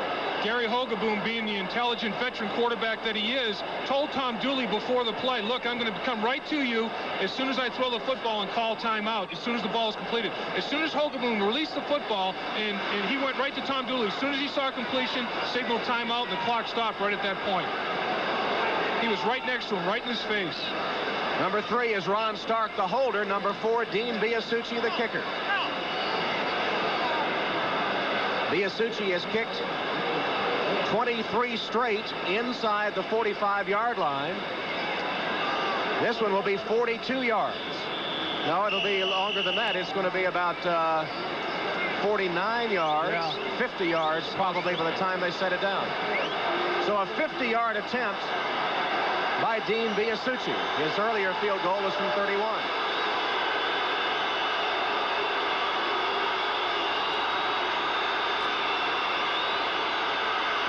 Here's the kick. No good. Biasucci with a try, 2 seconds left, misses it from long range. And an injured player, Joel Patton of the Colts, as Ron Meyer leaves the field. Patton is still down. Now being helped to his feet. There's Patton, number 65, limping off the field at halftime. So a wild and woolly first half. The Colts with a diversified attack, breaking on top 17-0. But the Bills with a 98-yard drive to pull within 7. attack directed first by Chris Chandler and then by Gary Hogeboom, going on top 17-0. But the Bills coming back with Jim Kelly directing a 98-yard drive to get on the board, and it's 17-7 at halftime. NFL Live halftime activities continue in a moment. We'll be right back after these messages from your local station. Halftime continues. We are joined, as always, by Frank DeFord. And both Frank and I just coming back from Korea. The Olympics, of course, a tremendous emotional spectacle. And you come back and you take a look at the NFL and feel maybe a little bit of that emotion is gone these days. No, these are hard times for pro football, Gal. You see, we all root for our favorite team to win. But let's face it, what makes it being a fan even more fun is cheering against some team you hate. And in this regard, the NFL had it made for years because there wasn't a personality type, there wasn't a human being in all the world who didn't despise either the Raiders or the Cowboys, one or the other. The Raiders were the rogues who threw spitballs in class and wouldn't eat their vegetables. The Cowboys were the little darlings who cleaned their plates and picked up their rooms. You naturally cheer for your home team, but which team you hated, either the Cowboys or the Raiders, depended on who you were and what you stood for. That was much deeper, much more revealing about what sort of a person you were. The Cowboys appealed to the super organized, the reliable, the organization men, Tex Schramm and Tom Landry and Gil Brandt and his trusty computer. The Cowboys wore neatsy little silver stars and were led by Roger Staubach, a God-fearing military man. No other team in the world, and certainly not the Raiders, could have invented the cheerleaders. Only the Dallas Cowboys could have made raw sex sweet. Meanwhile, the Raiders took in outcasts and scoundrels. Al Davis, the ultimate loner. Us against them, the Raiders dressed like pirates and were led by Ken Stabler, a raucous reprobate, left-handed, and the Snake. But above all, the Raiders and Cowboys both always won. That was crucial for us. You can't work up any hate for bums. Who cares about the Falcons or Buccaneers? You might as well root against the homeless. But now, sadly, the Cowboys and Raiders are stiffs. They're both coming off losing seasons, and they're losing again in '88. God help us, this is a threat to our national psyche, our emotional well-being. So in this election year, let us all come together and cheer for the Cowboys and Raiders. Pray that once again they can be winners, so that then each of us can be healthy Americans once more. Pick the Raiders or the Cowboys and cheer against them. I have to tell you that if you had asked me the question, which two teams did you personally root against through most of your life, I would have said the Cowboys and the Raiders, absolutely. Especially in the late 70s, when the Cowboys were goody two-shoes, as you said, and the Raiders, the Jack Tatum-Darryl Stingley incident always symbolized for me the Oakland Raiders of that time, unfortunately so. But I have a feeling, Frank, that the ability to dislike, to be motivated by hatred in some way, is not there in a lot of our sports these days. Well, I think that villains have disappeared altogether. I think we even saw it in the Olympics. People didn't get worked up against the Russians nearly as much as they used to. You don't see it in baseball so much anymore. People hate George Steinbrenner, but I don't think the antagonism against the Yankees is there the way that it used to be. And I see you in that nice green outfit, and it reminds me of the Boston Celtics. And people used to hate the Boston Celtics when Red Auerbach had the big cigar. But, I mean, who could hate people like Casey Jones? It's not true anymore. Why do you think that's changed? Oh, I think as a general rule, television has smoothed things out, and perhaps the whole society has gone that way. I don't think we have as many heroes as we used to. Remember, Jack Nicklaus was a villain once upon a time when he came in against Palmer, and not so much anymore. Jim McMahon might try to be a villain, but he comes off more as just a rascal. I guess our emotions are just not as strong as they used to be. I guess not. But here's to perhaps some future villains. At any rate, Frank, thank you so much, and NFL coverage continues.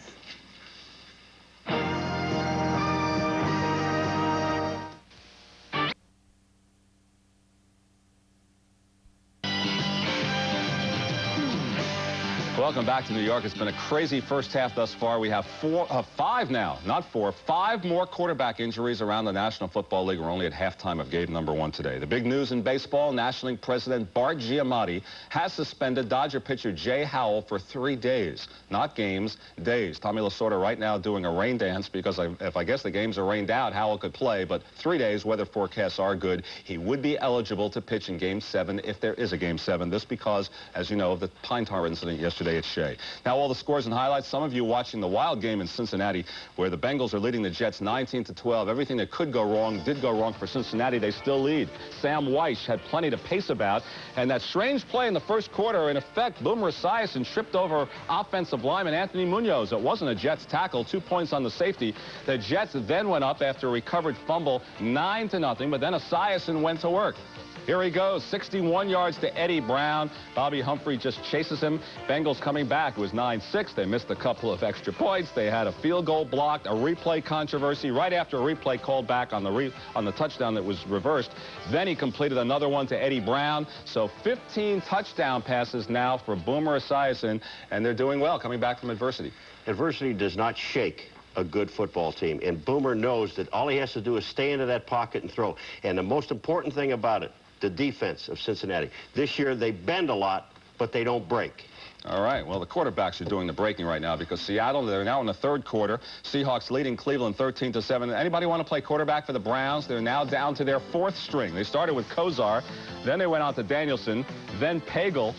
You'll see how he was hurt, and now it's down to a fourth. Don Strock on the blocked field goal of Matt Barr. It was Jeff Bryan who blocked it for Seattle. Paul Moyer scooped it up. Look who makes the tackle. Number 10, the quarterback, Pagel, on the play, injures his shoulder. He was number 5 to go down today. Pagel is now out, and it's Don Strock, and anybody is the backup right now. Now, in other games, Chris Chandler of Indianapolis, he's out, the quarterback. Bruce Sternum, Hogaboom has replaced him there. Indianapolis leading Buffalo 17-7, second quarter. As Chandler paces the sidelines, that happened in the second quarter. His replacement, Hogaboom, did take over, so the Colts in good shape there. Clarence Verdun gathered it in, 39 yards. Indianapolis took the 17-0 lead. It's now 17-7. Kansas City and Houston, Cody Carlson, fractured right thumb. That's the quarterback for Houston. Brent Peace is in. A running back, Alan Pinkett, is the backup. Hasn't played quarterback since high school. 6-0 Kansas City at halftime in that one. Green Bay leading New England 17-3. Doug Flutie not doing the magic. Has 2 interceptions, but he does have 2 tackles. And remember last week, Flutie with the naked bootleg against the Colts? Well, Don Majkowski, Green Bay quarterback, says, hey, I can do that. There he goes. Touchdown for Green Bay. And the Packers finally looking for a win for Lindy Infante. They're 0-5. Perhaps they'll get off track and get a win today at 17-3. That's at halftime. Chicago and Detroit, both quarterbacks, McMahon and Long, knocked out here with knee injuries. McMahon also suffered a concussion. Chicago beating up on Detroit, 17-0 at halftime in that one. The Rams over Atlanta. Nobody's going to go to football games at Atlanta Fulton County Stadium. It's now 27-0 at halftime. And how easy is it to rush against the Falcons defense? Well, in the first quarter alone, Greg Bell of the Rams rushed for 110 yards. That was in the first quarter. 27-0, all Rams trying to bounce back. Atlanta would go 1-5. The Rams would be 5-1. Washington at Dallas. Washington, a fairly easy time against the Cowboys. Mark Rippon, a couple of touchdown passes for the Skins. 28-10, Washington over Dallas at halftime. And Tampa Bay, third quarter, some are surprised here. They lead in Minnesota. That score is 10-7. So that's the story at halftime. We hope they can get some quarterbacks back to health. Paul McGuire with Len Berman. We'll have more for you later on. We'll be back.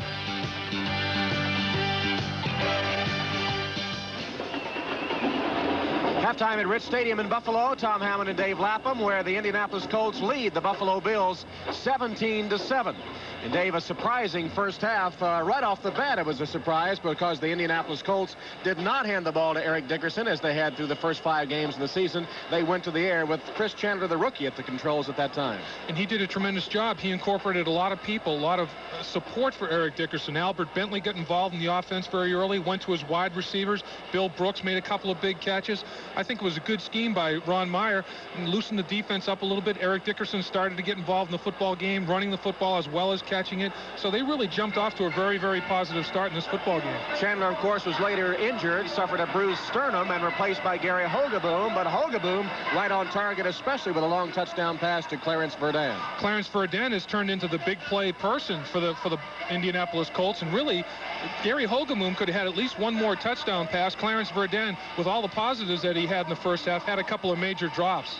Do you think the momentum shifted, though, after Indianapolis had gone up 17-0, and they had the Bills backed up to their own 2-yard line, but then Kelly came out firing and got the Bills on the board just before halftime? Did that sort of turn the thing around for Buffalo? I think it did. I think that's the most positive thing that could have happened for Buffalo. When you go on a 98-yard drive, you're doing a lot of things very well. I think one of the big things is the offensive line really operated well for Jim Kelly. He was never really hit in that series. He was hit a couple of times in the first half. Of course, the defensive ends closed in on him and sandwiched him on one particular play, but the offensive line in that 2-minute drive did just an exemplary job of protecting the quarterback. Kelly had not been sharp in his passing early in the game, but in that last drive was on target and did throw a pass to Harmon, 26 yards for the Bills' only touchdown of the game. Looking ahead to the second half, what do you expect to see? As far as these two teams continue to go back and forth, do you think the Colts will still be diversified, and will the Bills be able to adjust after expecting to have to stop Dickerson? I think the Bills will make an adjustment defensively, and really I think that the one thing you mentioned about that touchdown pass or touchdown drive at the end of the first half, the Bills can now stay with their game plan. They don't really have to adjust that game plan. There's a hit that Chandler took from Cornelius Bennett, and another hit that he took from Cornelius Bennett. Boy, the quarterbacks did get hit. The Indianapolis Colts got hit with regularity by that Buffalo Bill defense. And, of course, Chandler eventually had to leave the game, and the diagnosis of bruised sternum. Here he scrambles and goes down, and it would be Gary Hogeboom that would come on to replace him. Kelly also took a shot in the first half. In fact, the Bills had to call a timeout to clear his head. And Kelly, though, did come back on. He's a tough customer. He is. You know, the standing joke going around the Buffalo area is that Jim Kelly had as many tackles as he had touchdown passes coming into this afternoon's football game. That was 2 each. Let's take a look at the stats for the first half. The Colts had the edge in first downs and in yards rushing barely. The yards passing sort of evened up after that 98-yard drive by the Bills, and the total yardage pretty close. The time of possession was way in favor of the Colts after the first quarter, but it too evened up somewhat in the second quarter. And the passing stats, the Colts, Chandler and Hogeboom, 14 of 24. Jim Kelly all the way 13 of 23 in the first half. And the one turnover was an interception by Barry Krause of the Colts, who turned it. The Colts later turned it into a touchdown. Kickoff sponsored by Budweiser, the king of beers. Tucker deep for the Bills as Biasucci will kick it off for the Colts. Tucker takes it at the 6. Across the 20, he's got some room. Out of bounds at about the 35-yard line. Biasucci, the kicker, was finally able to get Tucker out of bounds, and the Bills have gotten good returns on the kickoffs all afternoon long. Marv Levy is very, very high on Earl Tucker as a kickoff return man. He said he makes great decisions. The only problem is he had not received sufficient blocking on a lot of occasions. That time he did, and he turned it into a nice kickoff return. Spot the ball at the 36-yard line for the first offensive play of the second half.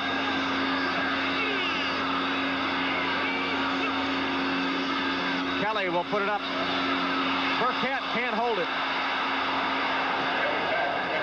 O'Brien Alston was covering Burkett. Alston, the rookie, number 97, getting his first NFL start today. He's 6'6", 246 pounds, out of the University of Maryland. He is one specimen, and in fact, all those Colts are big people. But watch Chris Burkett. Breaks free from the line of scrimmage, picked up by Alston. That's dangerous. Grabbed him after that 5-yard area, but Jim Kelly threw the ball behind Chris Burkett, but Alston has to watch out, not grab him after that 5-yard period. Reed in motion as Kelly hands it off. Mueller on second down scrambles across the 40 to the 41-yard line. Got 3 or 4 yards when it didn't look like he was going to be able to get back to the line of scrimmage. Craig Swope, credit for the tackle for the Indianapolis Colts. Harmon and Riddick on the field now for the Bills as Mueller goes off on a passing down, 3rd, and about 5 to go for the first down.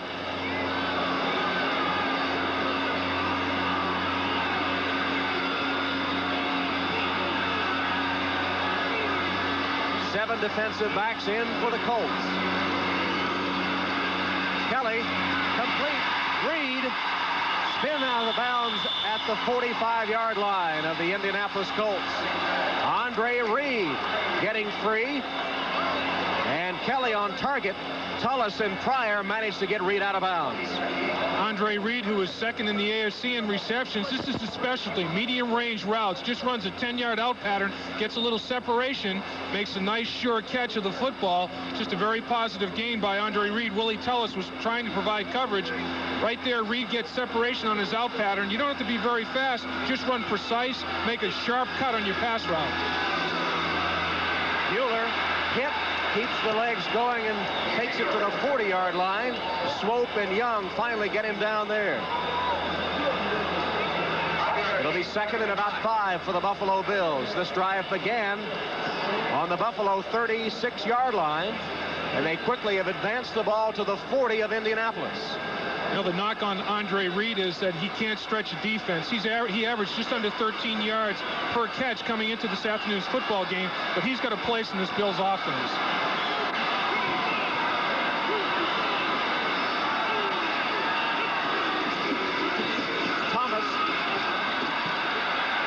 Thomas, the tailback in the I formation, stopped at about the 35, about a yard short of the first down. You see how far, as Jim Kelly indicates to the sideline. Now we start to see the importance of that 2-minute drive at the end of the half. They score. Now they get the football to start the second half. The 17-point spread, depending on what happens, if they do score in this drive, can dwindle very, very quickly in the National Football League. Riddick and Byram are into the backfield for the Buffalo Bills on third down and less than a yard. You see the conversions today for Buffalo in third downs. They trail 17-7, opening drive of the second half. Riddick is hit right at the line of scrimmage, and it'll be close to the first down. The Colts did a good job in short yardage of stacking it up right at the line of scrimmage. Colt linebackers really filled very, very hard. These linebackers average 6'3½", 242 pounds. I mean, we're talking almost offensive line size for the linebackers. Watch Barry Krause and Fred Young. Boom! Fred Young fills the hole on Rob Riddick. I mean, we're talking major league hit right there. Dwayne Bickett and O'Brien Alston also assisting on the play. All the linebackers, it seemed, got a piece of the action, and it'll be close enough that we'll have to measure. Once again, 6'4½", 242-pound average. Tom, there were offensive linemen that big when I was playing in the NFL. It is just enough for the first down. So Buffalo, starting the second half on its own 36, picks up a first down in Colt territory. Ball will be spotted on the Indianapolis 34-yard line, actually between the 34 and 35. The 13th first down of the game for Buffalo.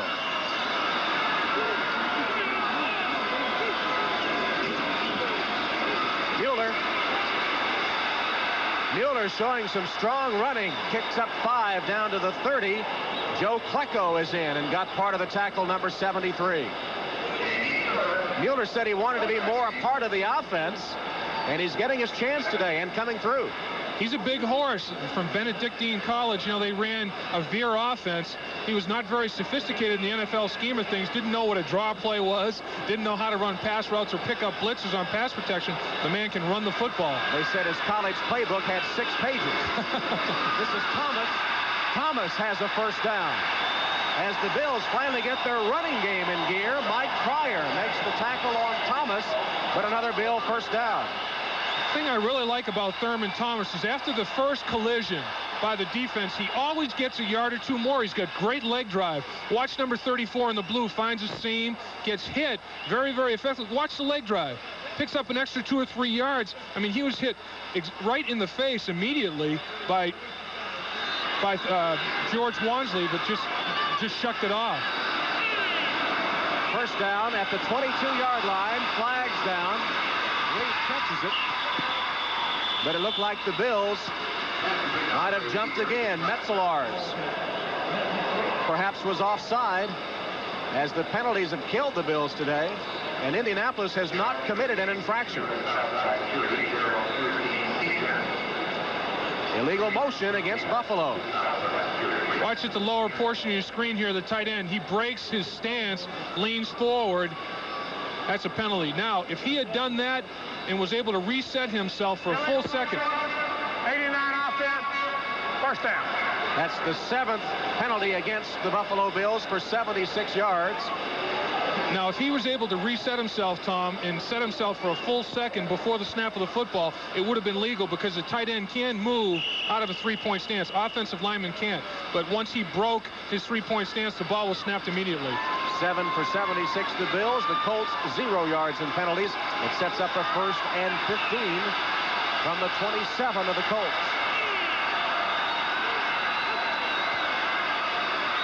Kelly's pass, tipped, I believe, at the line of scrimmage and intended for Thomas, is incomplete.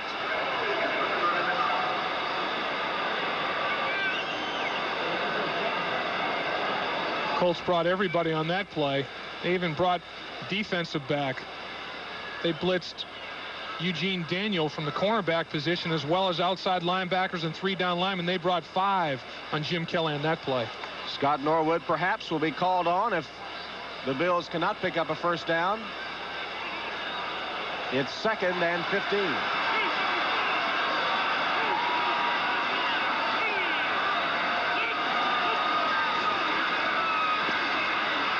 Kelly across the middle. Great catch by Reed.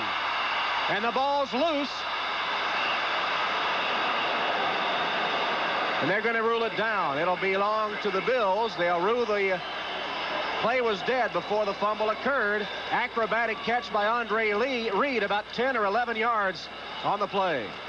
Once again over the middle where Reed is so tough. One-hand catch, controls it, turns it upfield, right amongst the linebackers and defensive backs. Forward progress has already stopped by the time Fred Young stripped the football away from Andre Reed. Here he is out, flanked out to the left. This is where wide receivers earn their money, over the middle. Lets it clear, comes underneath the linebackers, makes a great one-hand catch. Now he collisions Fred Young. That's where you earn your paycheck, right there. Reed had a broken left wrist in the preseason, and he says he was down. He's having a great game. He's made some spectacular receptions this afternoon. Reed in motion here on 3rd and 3. Kelly for Reed, touchdown.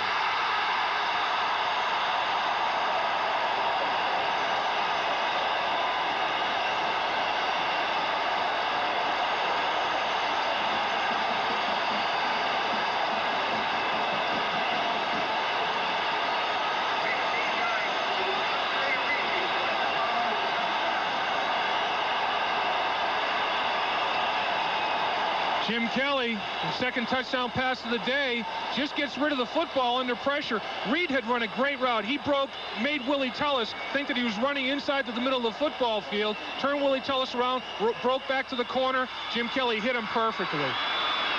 Norwood for the extra point, which would pull the Bills within 3. He got it.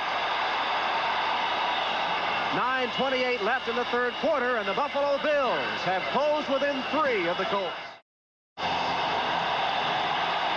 Tom Hammond and Dave Lapham at Rich Stadium, where the Buffalo Bills have scored a touchdown.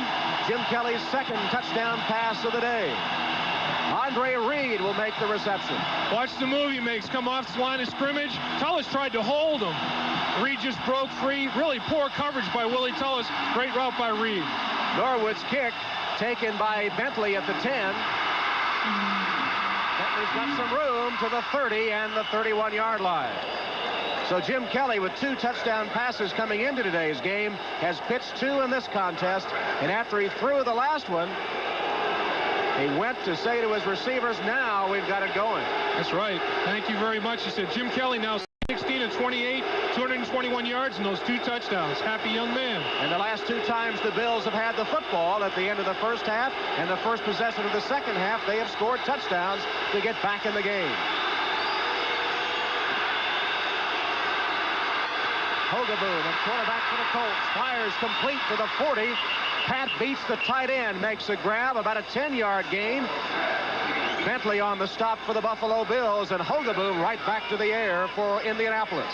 And, you know, the 3rd quarter has been just an odd one, I guess is the best way to describe it for the Colts. They haven't scored all season in the 3rd quarter, but they'd only given up 3 points before the Buffalo Bills scored here on their first drive in the 3rd quarter today.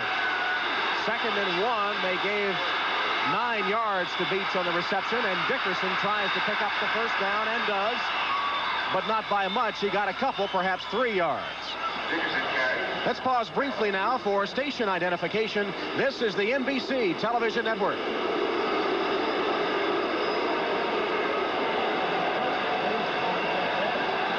From Rich Stadium in Buffalo, Tom Hammond, Dave Lapham, the Indianapolis Colts leading the Buffalo Bills 17-14 with 8 minutes, 18 seconds remaining in the third quarter of this key AFC Eastern Division game.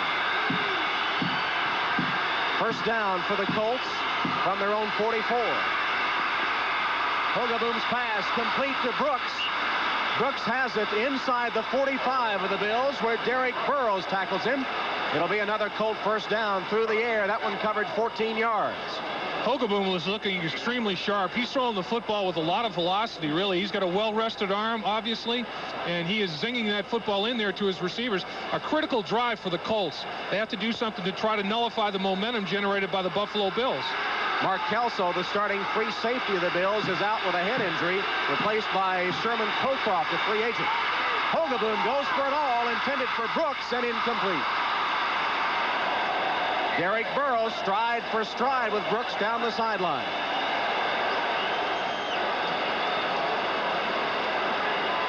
Let's check the progress of the other games in the NFL on our 10-minute ticker. Wild and woolly affair at Riverfront Stadium. Cincinnati 26-19 now over the Jets in the second half. Ickey Woods with a 5-yard touchdown run for the Bengals. Ken O'Brien hit Al Toon for a Jets touchdown. Second and 10 for the Colts. That's Booza in motion. Hogaboom in trouble. He'll be ruled in the grasp and control, and a flag goes down. Cornelius Bennett was wrapped around Hogaboom, and they'll rule a sack. Flag is on the play, and Tom Dooley will sort it out.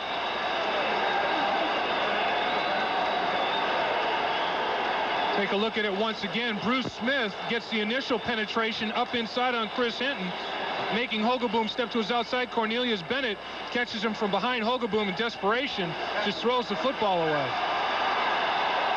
Once again, Cornelius Bennett and Hogaboom just shoveling the football away. Dangerous play, but they're going to rule in the grass.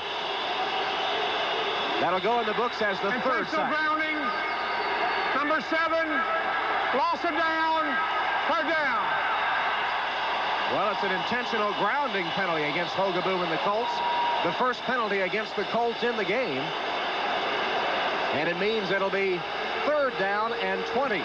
Yeah, the new wording on intentional grounding is sufficient pressure, and he definitely had sufficient pressure. Hogaboom under pressure. Intercepted. Cocroft spins out of bounds at about the 36-yard line by Dickerson. Sherman Cocroft, who was signed as a free agent after coming from Kansas City, being waived by the Chiefs, makes the interception for the Bills, who trail by 3. The Indianapolis Colts have just committed their first turnover of the game. A bad throw by Hogaboom. Bad throw and pressure provided by Art Still. Bill Brooks, he curled on his pattern, turned it to the inside, and Hogaboom just threw into deep center field. Sherman Cocroft, he looked like he was the primary receiver on that interception. Hogaboom with the interception. And the turnovers all even now at 1 apiece, and the momentum shifting to the Bills, who have a first down, trailing 17-14, the ball at their own 37. Mueller. Penalty flag on the play. The Colts. Willie Tullis came up with a football, but a penalty marker down. The signal code football, but let's see what the penalty is.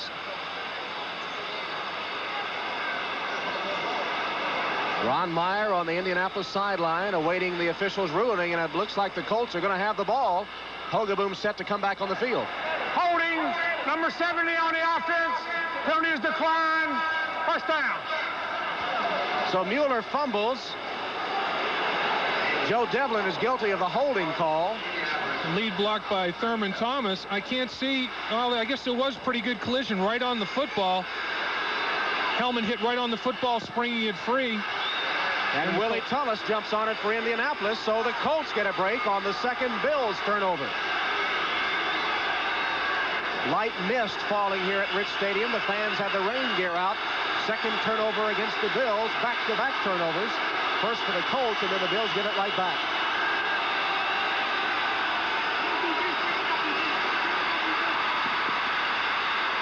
Hogaboom's pass complete, I believe, to Bentley.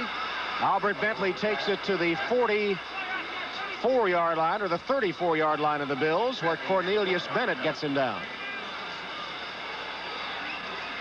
You know, really most of the pressure on Hogaboom and the other quarterbacks from the as far as the Bills are concerned, has not come from Bruce Smith. So I think Chris Hinton has done a credible job here in this rematch. Last year it went to Bruce Smith. This year Chris Hinton seems to be holding his own very well. 2nd and 3 for the Colts. Hogaboom completes it. Complete to the tight end Beach. Wrestled down after picking up a first down by Leonard Smith. Pat Beach is a big target, 6'4", 252. The third leading receiver on this Colts club. He had 8 receptions coming into today's game.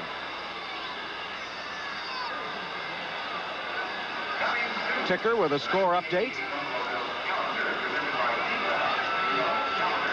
As we've seen the momentum shift here at Rich Stadium, just when the Bills seem to have the momentum, they turn the ball over, and the Colts in good position with a first down at the 27.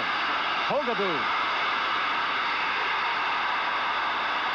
Knocked free by Nate Odoms. Verdun was the intended receiver, but Odoms had perfect position that time. He certainly did, Tom. Great position, running stride for stride. You can't ask for better defensive coverage than Nate Odoms provided. Verdun works his way off the line of scrimmage, gets an outside release. Odoms turns and runs with him. Inside position, turns for the football just at the right time. Airborne at the same time as Verdun. Excellent, excellent defensive play. That's the way they draw it up. Nate Odoms, the only thing he could have done was maybe hold on to the ball for the interception. 11 of 20 for Hogaboom today in relief of Chris Chandler, who is out with a bruised sternum. Dickerson hit, takes a tackle, gets to the outside and is out of bounds. Inside the 25 of the Bills, Sherman Cocroft nudged him out. But Dickerson was hit shortly after receiving the handoff and turned nothing into something. Bennett had him for a moment, but Dickerson got free and has now gained 40 yards on the afternoon. Remember, has been used primarily as a decoy. Averaging 4 yards a pop, whereas last season's game he averaged less than 2 yards a crack. And Cornelius Bennett, point blank range as Ron Meyer looks on, and he said, nice move by Eric Dickerson. I can't believe Cornelius Bennett missed that open field tackle. 3rd and 5. Pressure. And incomplete. Just off the hand of Cocroft, who was bidding for his second interception. Boozer, the intended receiver, but it was far over his head as Bruce Smith put the pressure on Hogaboom that time. And the crowd chants, Bruce, Bruce, Bruce, in honor of Bruce Smith.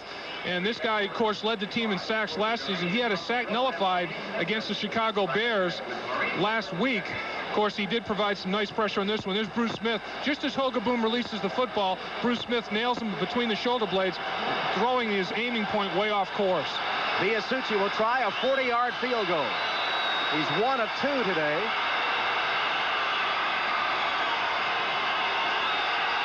This one is up, and it's good. So Dean Biasucci with the field goal increases the Indianapolis lead, and it's now 20-14.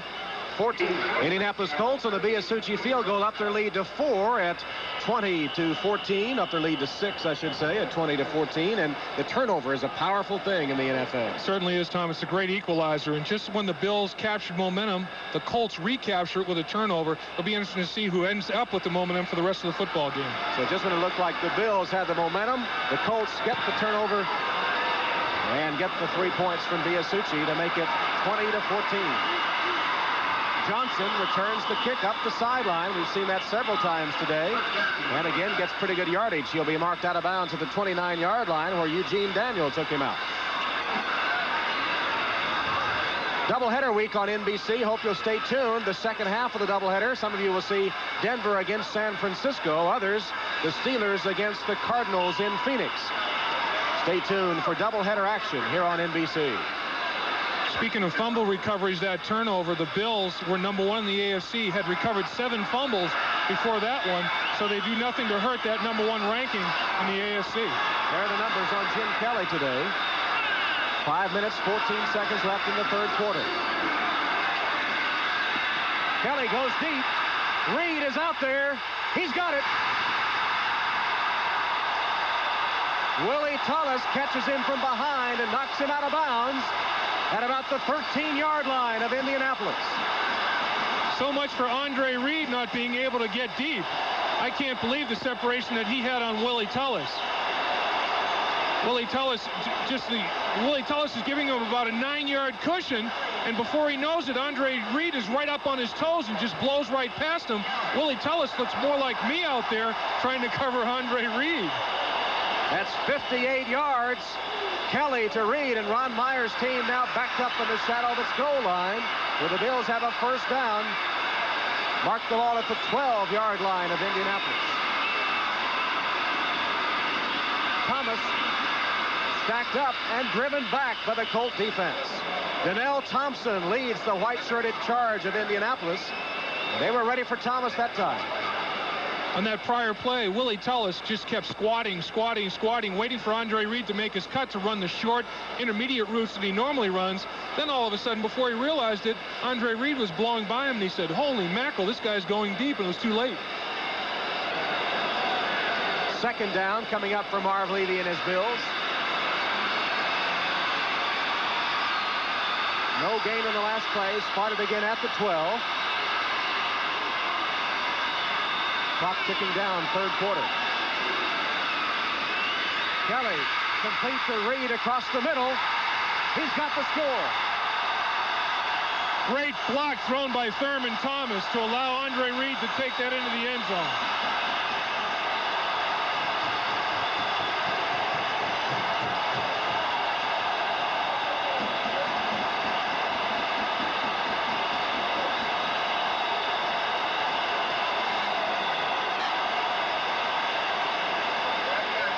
Andre Reed with his second touchdown catch of the day. Andre Reed comes across the middle. There he is at about the 7-yard line, makes the catch. Watch 34 in the blue. Boom. Downfield block, knocks swope right to the ground, giving an entranceway for Andre Reed right to the corner of the end zone. Great block by Thurman Thomas. Extra point, Norwood for the lead. It's good. Jim Kelly has thrown 3 touchdown passes today, and the Bills have the lead. Tom Hammond and Dave Lapham at Rich Stadium, where the Buffalo Bills once trailed Indianapolis 17-0. But behind the arm of Jim Kelly, they've taken a 21-20 lead. Albert Bentley, number 20, is deep for Indianapolis, as Scott Norwood is set to kick it off. Kelly had thrown only 2 touchdown passes coming into today's game and has 3 already with 4:14 left in the third quarter.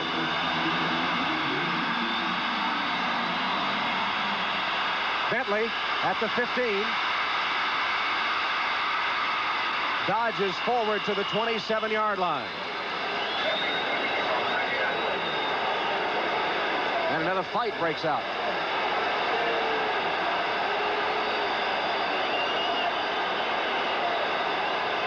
Doesn't appear to be too serious, just some pushing and shoving and no flags down. Tom Dooley with a sack. Tom Dooley said, "Hey, Butch, roll. Get to the sideline. I'm the one telling you. Get out of here." First down, Indianapolis.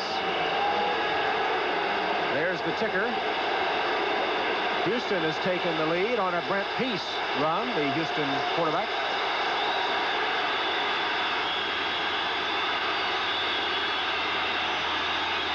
Here's Hogeboom for Indianapolis on first down. Complete to the tight end, Boyer. Boyer to the 34. Shane Conlon and Leonard Smith combine on the stop. That last scoring drive took only 3 plays to cover 70 yards and just a minute off the clock as Kelly hit his 3rd touchdown pass of the day, and Reed gathered in his 2nd touchdown. Reed has 6 receptions, 119 yards against the defense of that man, Ron Meyer of Indianapolis. Boy, big day for Reed. Gary Hogeboom facing a 2nd and 3.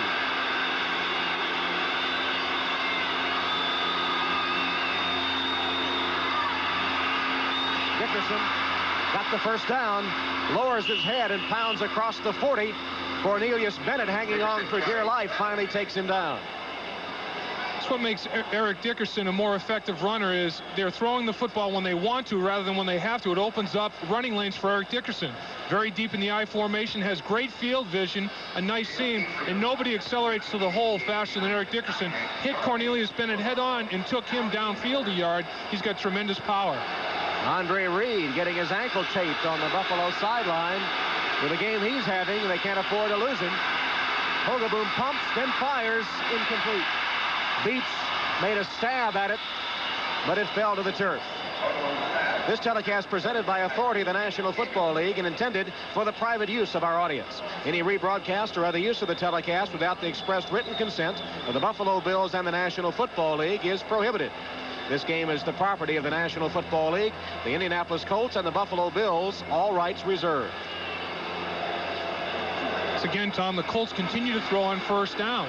They've done that more this game than they probably have the entire season. And it's been effective for them for the most part. Ron Meyer changing his tactics. The team trails by 1 with 2.5 left in the third quarter.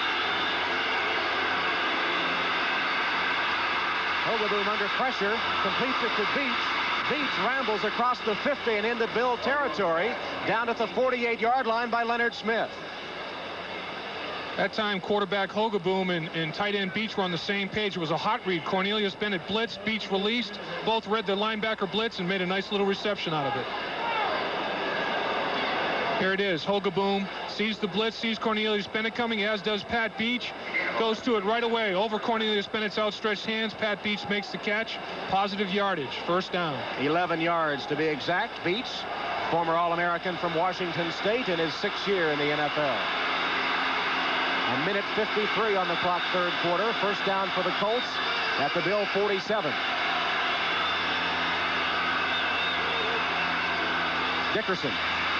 Hit, bounces off, keeps it going down close to the 40-yard line. Scott Radisek finally gets him to the turf, but Dickerson was hit, bounced off a couple of would-be tacklers, and made it into a good gain.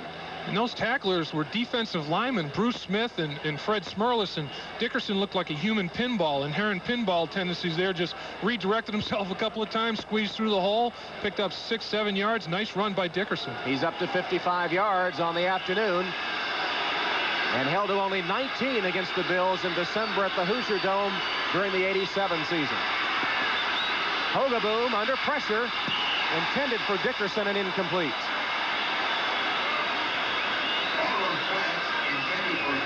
Eric Dickerson always draws a crowd, whether he's carrying the football or trying to receive a pass. Absolutely. He's going to draw some serious attention. Here he is in that I formation again. Releases on his pass route. Big gets nailed as soon as he gets off the line of scrimmage. Tries to work toward the sideline. Then for good measure gets nailed once more. And that's Leonard Smith, who they acquired in the trade from the Phoenix Cardinals. He said, "Hey, Eric, just want to let you know I'm around, partner." 3rd and 4 for Hogeboom, who's hit on 13 at 25. Light rain continues to fall here at Rich Stadium. Brooks goes in motion, comes back the other way.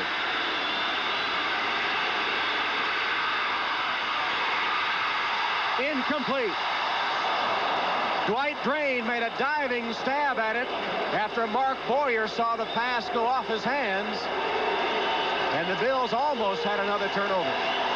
And this is what pass rush will do for you. Bruce Smith defeats his man, gets right up the middle, hurries the throw from Hogeboom. Deflection almost resulted in an interception. Sometimes pressures are more key than sacks because they create turnovers. Rather than a sack and loss of yardage, you come up with the football. On 4th down, Ron Stark is on for the Colts. Has not had an exceptional day punting. Tucker is deep for the Bills, and he'll watch this one sail toward the end zone. It hits short, bounces inside the 10, and the Colts will back them up once more. The ball will be down to around the 4 or 5 yard line. Cliff Odom, the disgruntled linebacker, down on special teams to make the down for the Indianapolis Colts. A 36-yard Stark punt, but down well inside the 20 of the Bills. And here's the play that caused that punt. This was the 3rd down play. Deflected. Receiver went up Boyer as well as he could. Really, you know, I hate to be real critical, but that very possibly could have been an interception by Dwight Drain. Well, of course, we're enjoying football this afternoon, but on the horizon, the World Series. Baseball's Fall Classic coming up on NBC. Don't forget to tune in for World Series action. Jamie Mueller carries for the Buffalo Bills. John Hand, as the clock goes inside 40 seconds for the third quarter, Hand gets the tackle for the Indianapolis Colts. And boy, Jamie Mueller had both hands around the football that time. He's the one that fumbled. He was the running back that fumbled on the prior possession, before the touchdown, I should say, 2 possessions ago by the Bills. This time, he had that thing clamped. Less than 20 seconds to go in the third. 2nd and 5 for Buffalo. Mueller again met at the pass for the Colt defense. You could hear the collision all the way up here. That was serious. And that was Fred Young once again. He's got a big hit ability. He's just got tremendous hip snap, a low center of gravity, 6'1", 233 pounds, like a human bowling ball. That's the end of the third quarter with the Bills 21, the Colts 20. We'll be back after these messages from your local station. Start the fourth quarter. The crowd of 80,000 weathering the rain here at Rich Stadium, and the Buffalo Bills leading the Indianapolis Colts 21-20. 3rd and 4.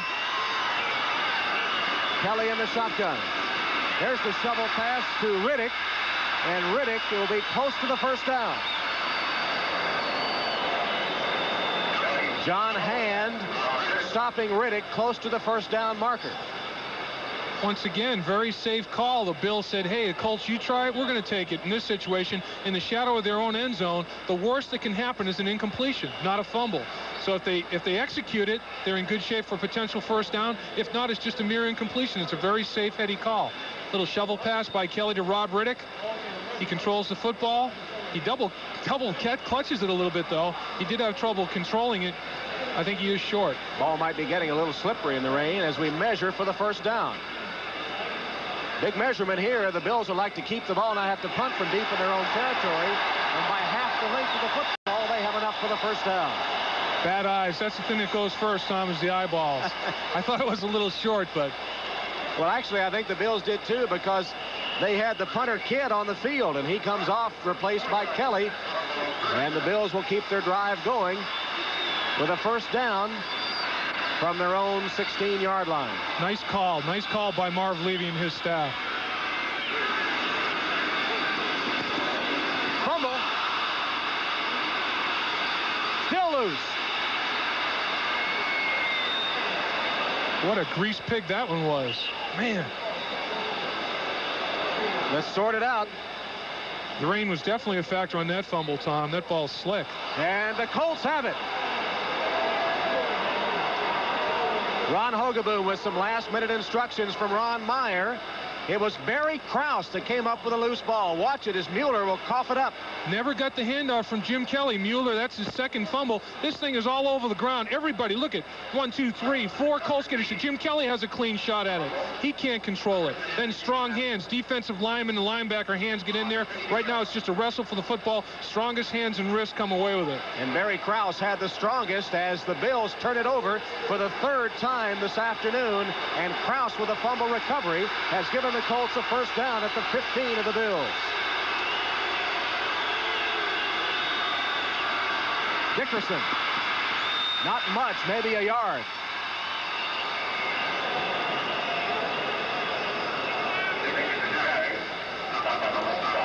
Of course, that's Buffalo's third turnover, and the Colts only have one. And as we said before, that's the great equalizer.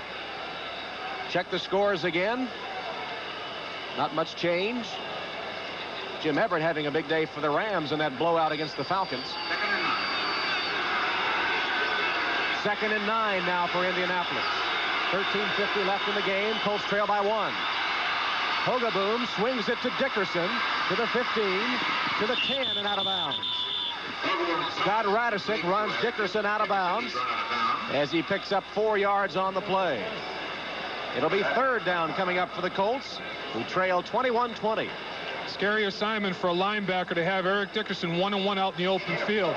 Here he comes from his tailback position, just a little swing pass. He's an outlet receiver, catches the football. Radisick's got him one-on-one in the open field. Man, does a nice job, uses the sideline as the 12th man. 3rd and 5 for Indianapolis.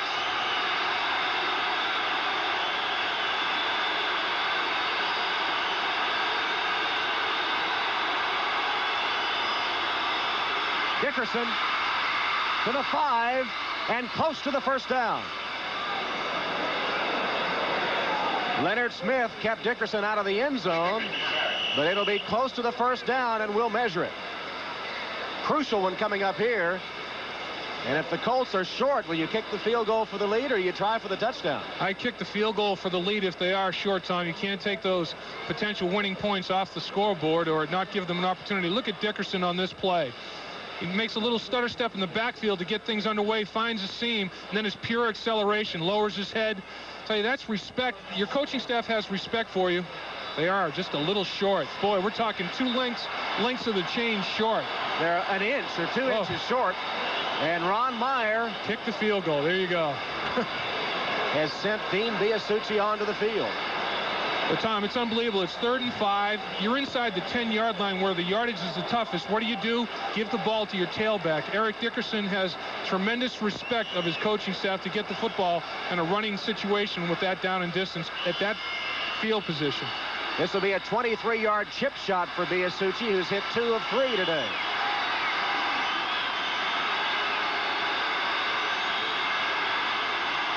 This could give the Colts the lead.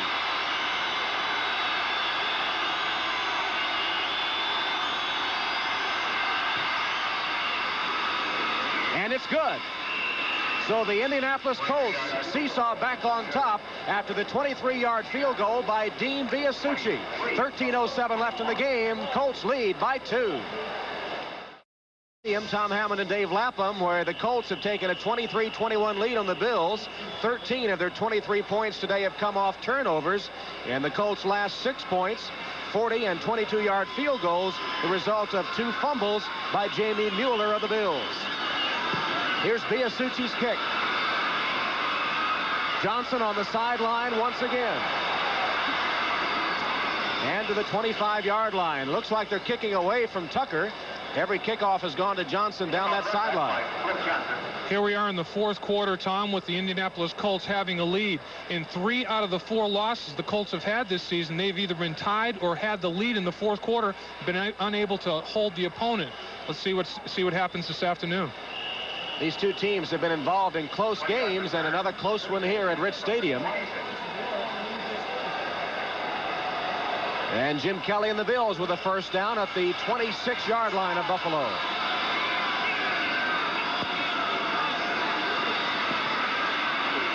Kelly's pass to Reed, knocked away at the last moment by Chris Good. The second-year man out of Alabama made a good defensive play there. Let's take a look at the quarterback comparison today. The Colts, Chandler started. Hogeboom came in. They're 21 of 38, 2 touchdowns, 1 interception. Kelly is 19 of 32, 295 yards, 3 scores, and 1 picked off. And the Colts, they'd only attempted to pass 21 times a game coming in, and only had 128 yards passing coming into today's game, throwing the ball well. 2nd and 10. On the out pattern, that'll be ruled incomplete. Thomas was juggling the ball as he went out of bounds, covered by O'Brien Alston. Good call by the officials. He did not have control. He was right there, right on top of the call, made a good call.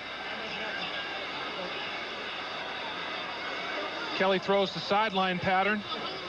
You have to have total control. Thurman Thomas still juggling the football, never gets both feet down while having simultaneous control of the football. 3rd and 10 for Buffalo. Harmon and Riddick join Kelly in the backfield. 3rd down conversions you see. It's 3rd and 10 here.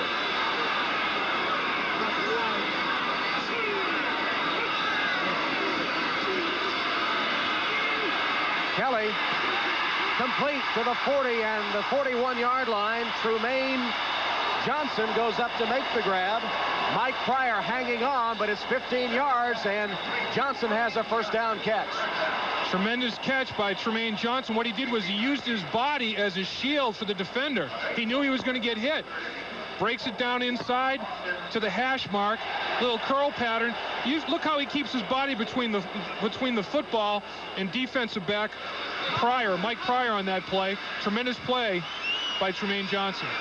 And the Bills with a first down at the 41. Thomas picks up 4 yards, and a penalty flag goes down. Donnell Thompson. Looks like it could be a face mask, Tom. Donnell Thompson, it looked like he might have had hold of the face mask of Thomas. And that's what the call will be.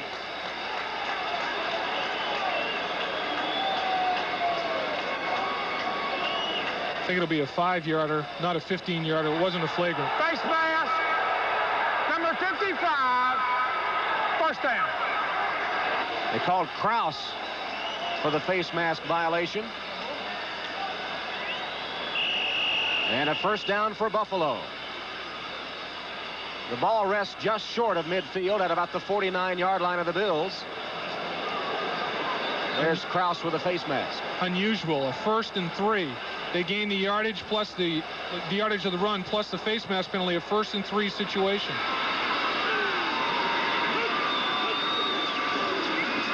Thomas pitches back to Kelly. Lost it. Reed couldn't get it. Reed turned all the way around trying to come up with a pass. Chris Good was beaten on the play, but the pass was behind Reed. That's right. Andre Reed, his reaction was he turned around in disbelief to Jim Kelly. He should have led him further to the sideline. Andre Reed cutting all the way across the field. By this time, Kelly's already received the lateral back from Thurman Thomas. Really threw the ball behind him. If he had led him more to the sideline, it would have been a nice long completion.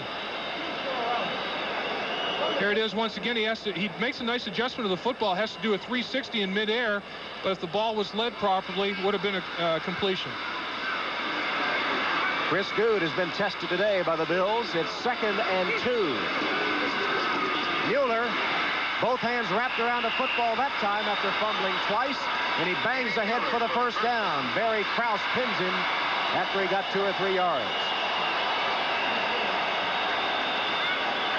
Seattle continuing to beat Cleveland, and of course the fans of the Colts and the Bills glad to see the Jets on the short end of the score. Washington here at Rich Stadium. Washington had a big lead on Dallas. Here at Rich Stadium, 11 minutes left in the game, and the Colts leading the Bills 23-21. Kelly turns and fires. Short of the first down to Reed, who's taken out of bounds around the 40-yard line of the Colts. Eugene Daniel made sure he didn't get enough yardage for the first down. Once again, this tests the arm strength of an NFL quarterback. The ball's actually in the air 30 to 35 yards, even though it's a 6-yard out pattern. Andre Reed makes a sharp cut. Look at the zip on this football. Boom. Right between the 8 and the 3 for Andre Reed. That tests the strength of Jim Kelly, and he passed with flying colors. Great arm strength. 2nd and 5. Marv Levy patrols the Bills sideline. The ball is at the 41 of the Colts. There are the numbers on Kelly. Mueller again. Big hole up the middle. Inside the 30 down to the 29-yard line. Jamie Mueller pounding straight ahead for first down yardage. Oh, tip of the cap on that one. Center Ken Hull, left guard Jim Richer, and right guard Tim Fogler did a nice job up the middle, because this is just north and south by the big fullback. Cut back, right up the center, right up the heart of the Colts defense. Great operation in there by the Bills' interior line. Alston, Darby in hand. It took 3 of them to bring Mueller down that time. 48 yards rushing. That last one good for 12. Mueller again. This time he's met and driven back by the center of the Colt line, and linebacker O'Brien Alston also getting a piece of Mueller. Mueller's a powerful package. 6'1", 225 pounds. Very, very developed musculaturely. He's got an NFL body, no doubt about that. What was that again? Musculaturely. I think Mrs. Riley, but can you spell it? My junior high school English teacher. Is that a word? I'm not sure. Huh? 2nd and 6 coming up for the Buffalo Bills. They trail 23-21. The ball at the 26 of Indianapolis.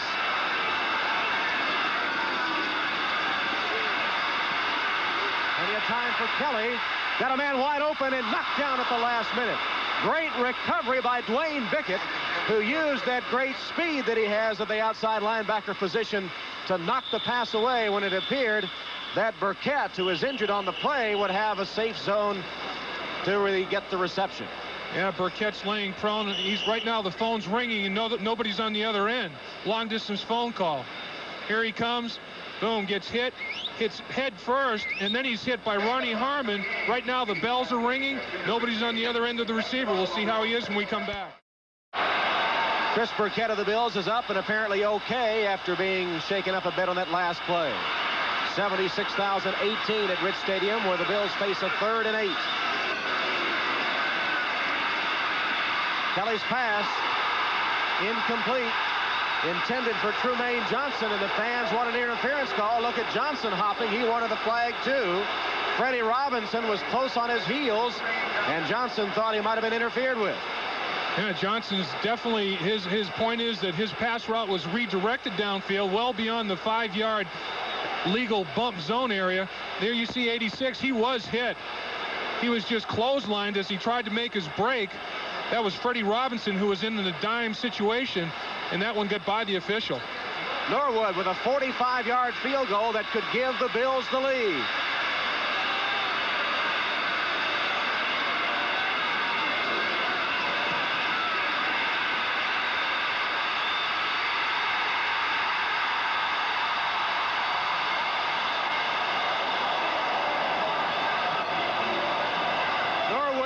It. A good job by Kidd, the holder, who pulled down a high snap, and the Bills lead 24-23. A tremendous football game in Buffalo. The two coaches, Marv Levy and Ron Meyer, really into it. Norwood with a kick, a tough kick in the rain, has given the Bills once again the lead. 45-yard field goal in the rain. Norwood, he's kicked the most field goals in the NFL. That's his 15th. Coming into today's game, he had 47 points. The band's getting into a little Jaws action. Norwood had 47 points, scored 6 more today. He's now got 53. He's having a heck of a season. And has set a Bills record by scoring in 34 straight games. Norwood's kick will be taken by Albert Bentley at about the 8-yard line. He's carried at the 20. Steve Tasker, who went to the Pro Bowl as a special teams performer a year ago, leads the charge for the Buffalo Bills. So did Mark Pike. Tom Hammond and Dave Lapham here at Rich Stadium with David Stern, our producer, and Jack Simon, our director, and we're getting into it too. We are. This is the emotion of this is tough to get around here. Here's big defensive lineman Mark Pike. He's a wedge buster. Gets in there, throws people around like they weigh 20 pounds. Gets in on the tackle. Tasker made the first hit, and Pike got involved also. First down for the Colts. Hogaboom will go to the air. Under pressure, he throws it incomplete. Hogaboom just got it away. Pressure came from Bruce Smith. Eric Dickerson, the intended receiver, but they put the pressure on Hogaboom that time. Chris Chandler started the game at quarterback for the Colts and did an excellent job directing them to a 17-0 lead, but he suffered a bruised sternum and was replaced by Gary Hogaboom. Eric Dickerson has carried 14 times for 59 yards today, a 4.2 yard per carry average.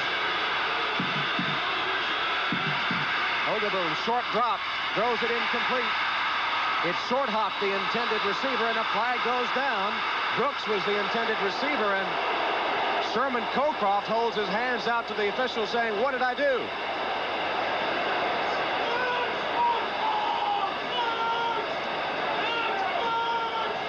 Illegal use of hands, illegal chuck. The penalties have been costly to Buffalo. Illegal contact, number 50 defense, first down. It's called on Ray Bentley. Gary Hogaboom has been hit on both passes that he threw by Bruce Smith. And watch this move. Works his way inside. Boom, big hit that time by Radisek on the blitz. Bruce Smith was around Hogaboom. I'll tell you, pressures are just as important as sacks. Make the quarterback hurry his reads. They can result in interceptions. Give the Colts a first down at their own 25-yard line. Hogaboom again under pressure. Ball's loose. That could be a touchdown. Bennett. Yes, it should be. They did not signal incompletion. No signal as yet. First down, Bills. It'll be the Bills' ball, but not a touchdown. Hogeboom was hit. He spun around. The ball came free. It bounced off a Colt and then was picked up by Bennett. Watch Bruce Smith. Grabs Hogeboom, spins him around, grabs his right arm, and the ball is totally free. Hogeboom was trying to get into a throwing motion, and he just spun the ball free. Buffalo's football. Now the question is, why is this not a touchdown? Touched right there by the offensive lineman. Cornelius Bennett comes in and stakes it away from Joel Patton. Why is, maybe because Patton touched it, are they going to rule that possession? They can't. I wonder why that's not a touchdown. We have a backward pass. Backward pass and cannot be advanced. First down. Backward pass. Thank you, Tom Dooley, for the explanation. Bruce Smith was the man responsible for the mayhem in the Colts backfield, and the Bills have it in excellent position. It's the second turnover against the Colts today. Buffalo has turned it over 3 times. Here comes Bruce Smith from the right of your screen. Turns Hogeboom around. Backward pass cannot be advanced. If it's a pass, why isn't it an incompletion? That's a fumble. I've never heard backward pass. A backward pass is a lateral, right? Yeah, and that should be a fumble. A lateral that's not executed is a fumble. I don't know about. I just don't know that rule. That's a new rule on me. Turns Bruce Smith. Bruce Smith turns Gary Hogeboom around. They rule it a backward pass. Can't be advanced. He should be an eligible receiver. Offensive lineman. I don't know. Backward pass is a new term on me. Cornelius Bennett came up with it for the Bills. I think we're taking another look at this. It could be Cornelius just lobbying for a touchdown. Ralph Moorcroft is the replay official here at Rich Stadium today. And when the story of this game is written, it'll be the turnovers that'll be so important. Most definitely. That's the story every week. Giveaway, takeaway. The ratio is key. Now Tom Dooley is coming over to discuss it with Marv Levy. Marv saying, hey, why is that not a touchdown? That was my first reaction. Cornelius Bennett took it in the end zone. I've never heard backward pass can't be advanced. And now Dooley is going to talk on the phone directly with Ralph Moorcroft, the replay official.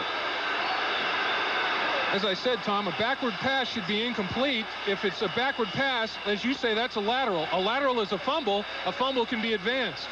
So I don't understand it.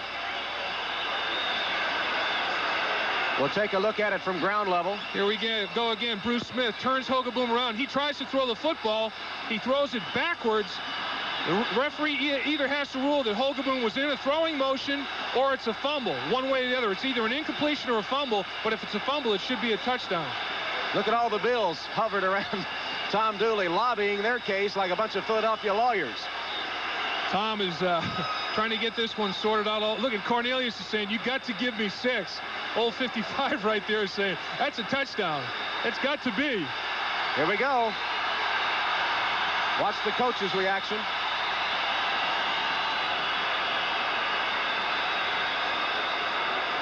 Tom Dooley, tell us what happened. After further review, the play will stand. First down. What's the ruling? What is the ruling?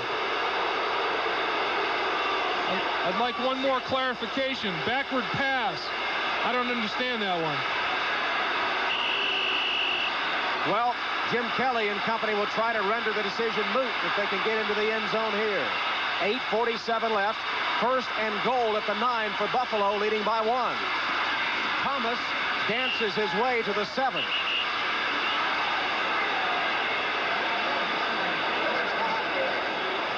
Down at the bottom of the stack, Donnell Thompson. Help from John Hand as well to bring down Thomas.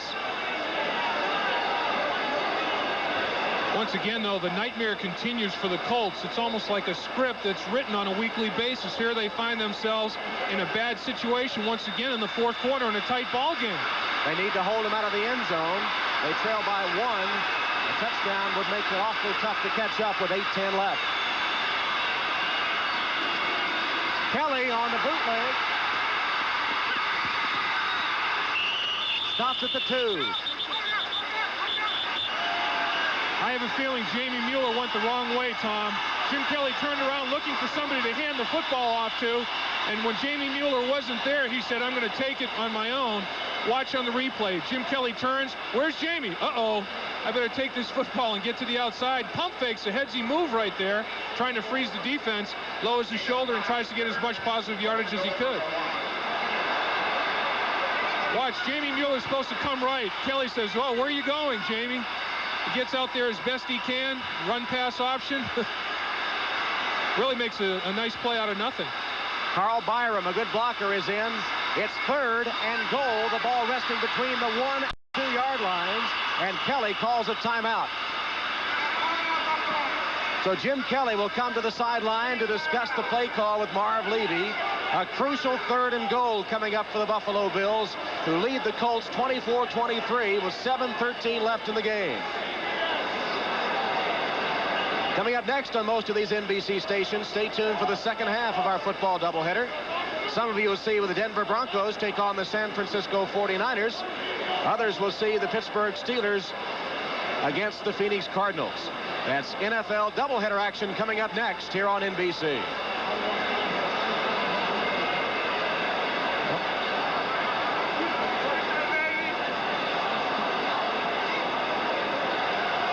Cornelius Bennett getting a little drink, saying, are they going to give me the touchdown or aren't they? Let's have a little celebration. Nah, they didn't give it to me, son of a gun. He was a running back in high school. He wanted to get on that scoreboard with a touchdown. In fact, Biscuit, as they call him, because he used to love to eat biscuits with syrup on them down in Birmingham, was recruited as a tight end at Alabama. Switched to linebacker, and what a linebacker he is. 3rd and goal, the ball between the 1 and the 2. Bills lead by 1. Kelly lost it. Incomplete. Butch Roll, the tight end, was the intended receiver. Craig Swope defending for the Colts.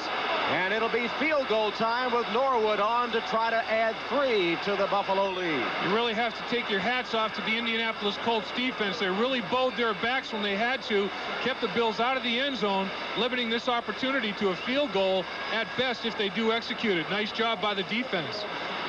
It'll just be 19 yards on the field goal attempt. Norwood 1 of 2 today.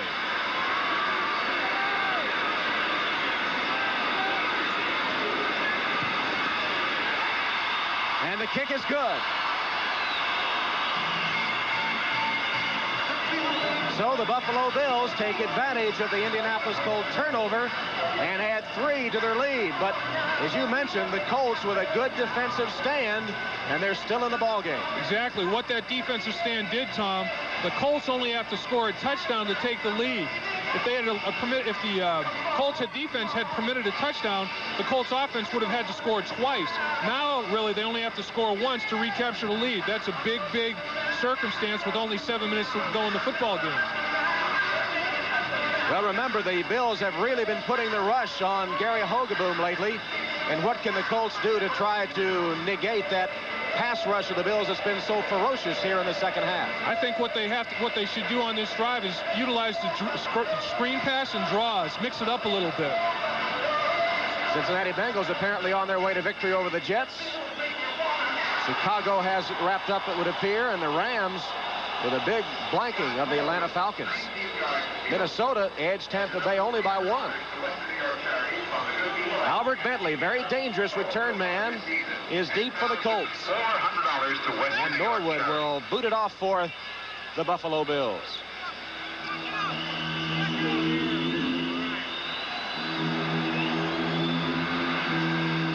That last pass ruled a lateral, and a lateral unable to be advanced. Bentley at the 10. Hit and dropped at the 25. Wayne Davis on special teams, getting some help downfield from Butch Roll. And the Colts will start from their own 25-yard line.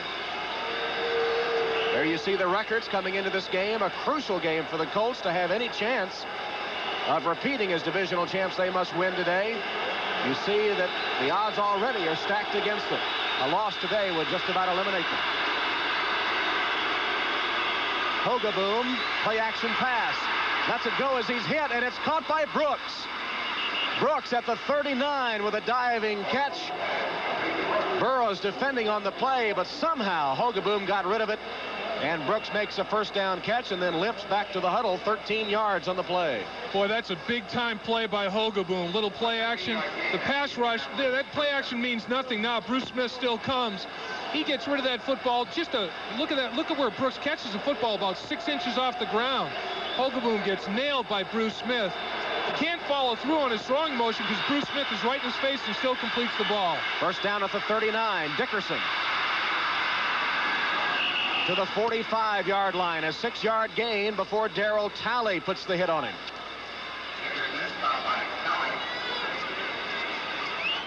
Play action fake's almost meaningless right now, Tom. The Buffalo Bills they'll bring 4, 5, and 6 people rushing Gary Hogaboom at quarterback.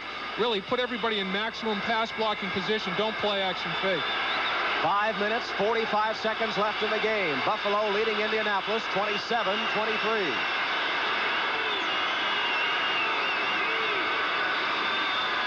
Dickerson trying to get outside. Cuts out of bounds right at the first down marker. Nate Odoms made sure he went out. Pretty good job down there by Clarence Verdin, shielding Odoms away from Eric Dixon to allow the first down. With a towel on his head is Chris Chandler, the rookie quarterback. Got the Colts off to a great start. They only have 2 quarterbacks activated. Jack Trudeau is not activated this week and is contemplating knee surgery. So Hogaboom and Chandler, the 2 quarterbacks, and Chandler already out with a bruised sternum. First down. Hogaboom buried. Fred Smerlis, the 10-year veteran out of Boston College, the veteran nose tackle, with the 3rd sack of the day for the Buffalo Bills. He beat Ben Hutt to sack Hogaboom, and the jaws of death indeed. Ben Hutt gets up limping a little bit. Here's Hogaboom takes his drop. Fred Smerlis goes inside, really gets good penetration inside between Dixon and Ray Donaldson for the sack. Fred Smerlis, a happy young man about that, a rejuvenated player. Yeah. A happy young man. You know, the front 3 for the Buffalo Bills, Smerlis, Still, and Smith, are all Pro Bowlers. Hogaboom on 2nd and 16. Intercepted. Leonard Smith. And the Bills will have it in Colt territory.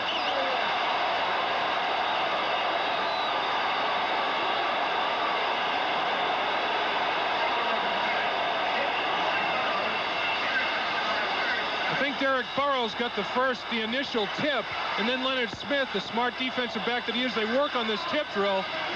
Here's Derek Burrows working on Bellini. They get the ball downfield in front of him. That's the tip. The ball has already been tipped by Derek Burrows. He was going to Bellini, and Leonard Smith made the catch.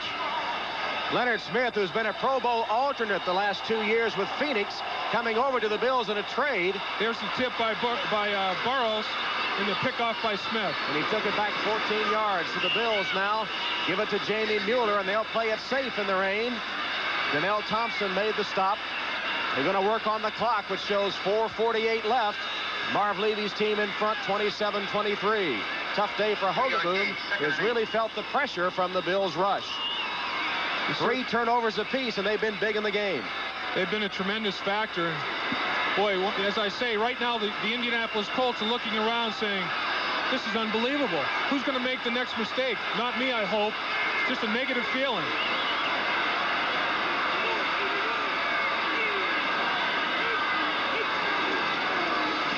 Kelly hands it to Mueller. No, he didn't. Kelly still got it. And he slides down after picking up a Bill first down. Great call. Great move by Jim Kelly. He faked the dickens out of Freddie Robinson. He was out in the open field one-on-one. Watch the play. play fake to Jamie Mueller. Everybody goes to the right. All the Colts go to the right. There's Jim Kelly with the football, number 12. Watch this move. Little dipsy-do fake, takes it inside. Hook slide for positive gain. Here it is once again from the end zone.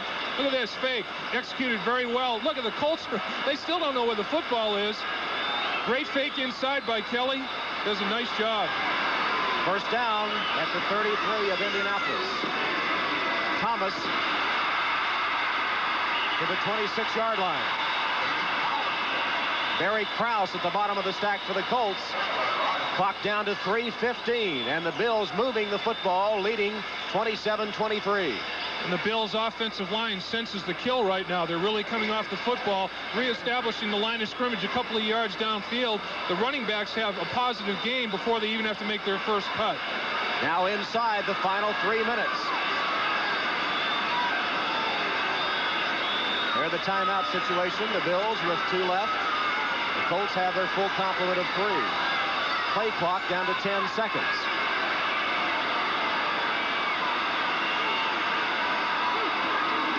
Four seconds on the play clock as Mueller gets the outside and is taken out of bounds about the 15-yard line of Indianapolis.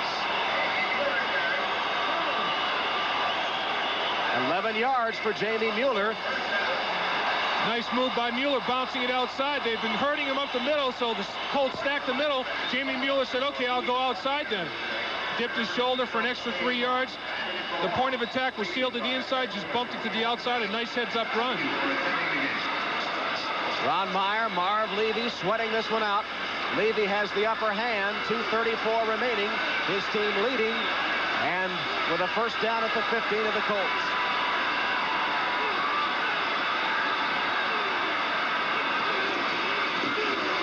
Thomas stumbles forward to the 10. Barry Krause tripped him up. Once again, no gang tackling going on out there at all, Tom. It's one-on-one tackling situations. Looks like the steam has been taken out of the Colts a little bit. Here comes Thurman Thomas. Nice trap block by Jim Richer. Thomas, look at the balance. He hurdles himself in the air, puts his left hand down, catches himself, and gains another 2 yards with that move. And the Colts have taken their first time out of the second half. It stops the clock with 2:24 left. And the Bills will have it 2nd and 5 at the 10-yard line of Indianapolis. Once again, the onus is on the Colts to hold the Bills to a field goal. That way, the Colts offense still has an opportunity to tie the football game and send it into overtime. If the Bills score a touchdown on this possession, it's really, really difficult for the Colts to come back. At the conclusion of this one from Buffalo, you'll see either the Broncos taking on the 49ers or the Steelers against the Cardinals. Doubleheader action here on NBC. The Colts have given it a gallant effort, but on the verge of going down to their 5th defeat of the season if the Bills get in the end zone here. 2nd and 5 from the 10 of Indianapolis.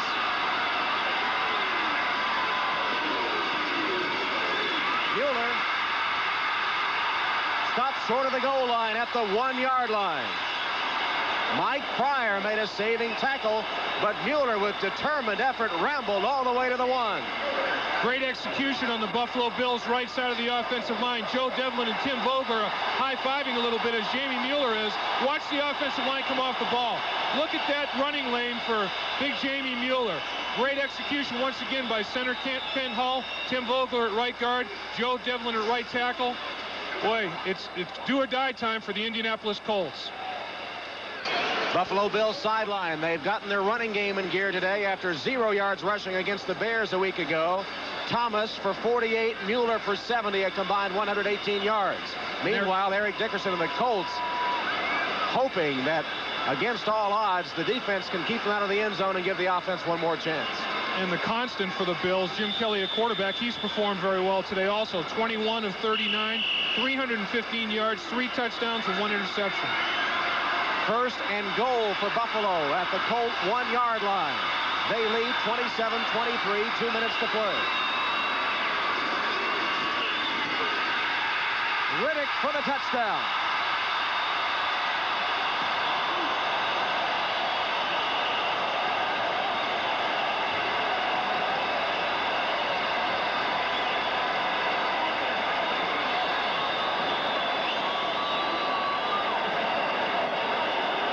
Look at the line blocking here. Riddick never gets knocked off his feet, really never gets touched by a white jersey till he's well into the end zone. That's excellent, excellent execution in a goal line situation. Well, you don't see that very often.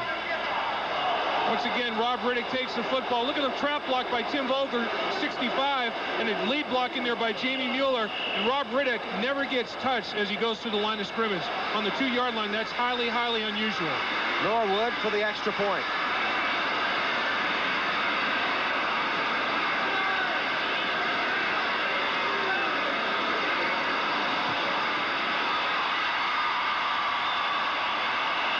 And the extra point is good. So the Buffalo Bills have taken a 34-23 lead over the Indianapolis Colts with 1 minute and 57 seconds remaining.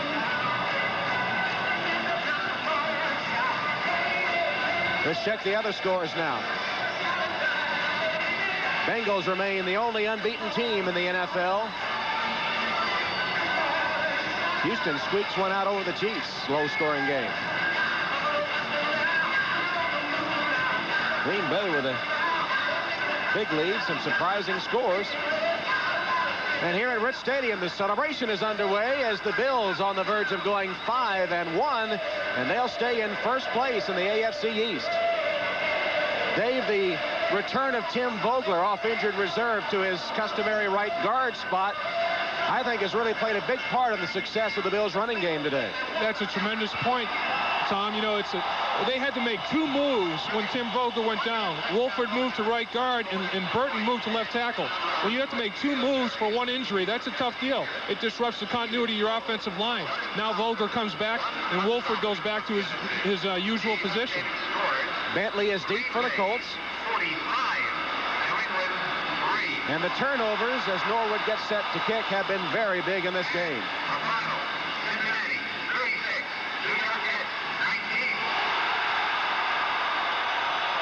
Well, our Budweiser most valuable player for today will be Jim Kelly, the quarterback of the Buffalo Bills. Kelly with 3 touchdown passes today, 2 of them to Andre Reed. And Kelly had only 2 touchdown passes coming into today's game for the whole season. Jim Kelly of the Buffalo Bills. Budweiser will make a contribution to the United Way on behalf of all the MVPs selected in today's games. Bentley takes a short kick at about the 22. Advances it to the 35-yard line where he's swarmed on by blue jerseys led by Butch Roll. Well, the Indianapolis Colts have a swarm of bees in their receiving corps with Booza, Brooks, Bellini, Banks, Beach, Boyer, and Brandis. And the passing game has been good to them today, but it would almost take a miracle from that swarm of bees to get it done with 1:53 left and an 11-point deficit facing them. You know, Tom, it's really a tribute to the Colts players and coaching staff, though. They gave great effort today. 1-4 record. They played like they were 4-1. And the football game's not over yet, but it's definitely an uphill road for them from this point forward. But there was absolutely no drop in concentration, effort. You got to really tip of the cap to the Colts' entire organization. There was no quit in the Indianapolis Colts this afternoon.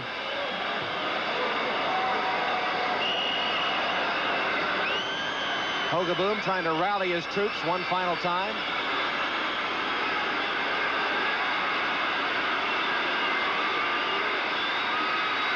And again, he's in trouble. Oh, he's going to be sacked by Bruce Smith.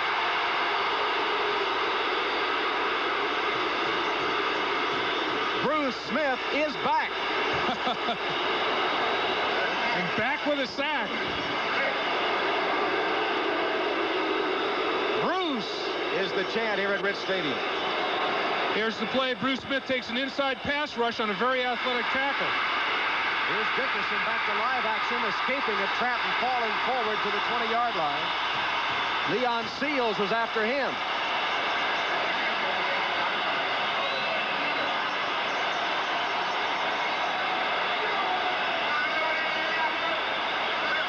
Bruce Smith back for his second game after a 30-day suspension for substance abuse. His game back on track. He took an inside rush on Chris Hinton, one of the more athletic offensive tackles in the National Football League. Beat him to the inside and got a handful of jersey on Hogaboom and dragged him right down to the ground. The Bills will face the New York Jets next week in another AFC Eastern Division game, while the Colts will face the Tampa Bay Bucks next week. That was the 5th sack for the Buffalo Bills today against the Indianapolis Colts. And this young man, or I should say man, he's not very young anymore, but Gary Hogeboom, he's going to have to go home and hit the jacuzzi this evening. He's going to be very sore. So if the lead stands up, Buffalo will be 5-1 in playing the Jets, who are 3-2-1. So another big game coming up for the Bills next week, and that will be played in New York. And the Indianapolis Colts, who won this division a year ago and one of the great turnarounds in the NFL, will fall to 1-5. 3rd and 27. Screen pass. I guess that's what it was. Hogeboom just threw it to the sideline. Great play by Cornelius Bennett. He was on a blitz. He read the screen. Eric Dickerson, he could tell that Eric Dickerson was trying to release the screen, came off of his blitz, clamped on Eric Dickerson, giving no receiver whatsoever for Gary Hogeboom, had to just throw the football away. A heads-up move by Cornelius Bennett. Well, the Colts broke on top 17-0 over the Bills. Jim Kelly was off target to start the game, but wound up with 3 touchdown passes to rally Buffalo. And with 1:22 left, the Colts with a 4th and 27, trailing by 11. Again, they're after a Hogeboom, who scrambles and passes it incomplete. And the Bills will take over. Mark Bellini, the intended receiver, and Bruce Smith was in Hogeboom's face again. Bruce Smith really coming on gangbusters here at the critical time of the football game, as did this entire Bills defense. And no wonder. 6 number 1s, 3 number 2s out of that starting 11. They're well put together. They're a great blend of youth and experience. Art Still's a stabilizing force. Fred Smerlis is. They got the young talent in Smith, Bennett, and Shane Conlon. They're going to be a force to be reckoned with defensively for a lot of years to come. 1:16 on the clock, 34-23, Buffalo in front. And with the ball just inside the Colts 20.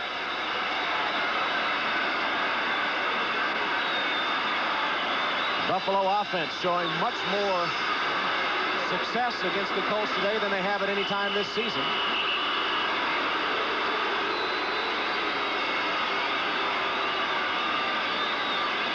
Bruce Smith is really back into the defense for the Bills. They're glad to have him back. Our thanks to Larry Pollock and Kerry Holler on stats today, and Mike Luck and Pete Fairley on spotting duties. Excellent job here at Rich Stadium. David Stern, our producer, Jack Simon, our director. It's been a tremendous football game. Both teams diversified their offense. The Bills ran the ball. The Colts threw the ball. The Bills come out victorious, though. And the Bills are for real. You can throw out that 24-3 loss to the Bears a week ago. The Bills are to be reckoned with in the AFC.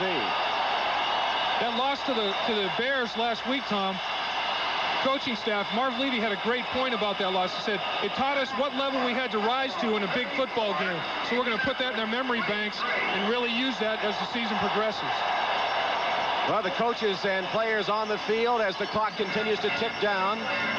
The game not officially over, but they didn't have to run a play. So Jim Kelly, our Budweiser MVP, with 3 touchdown tosses, celebrating a victory over the Indianapolis Colts. There's the gun to sound the end of the game as the Buffalo Bills come from behind to beat the Indianapolis Colts 34-23.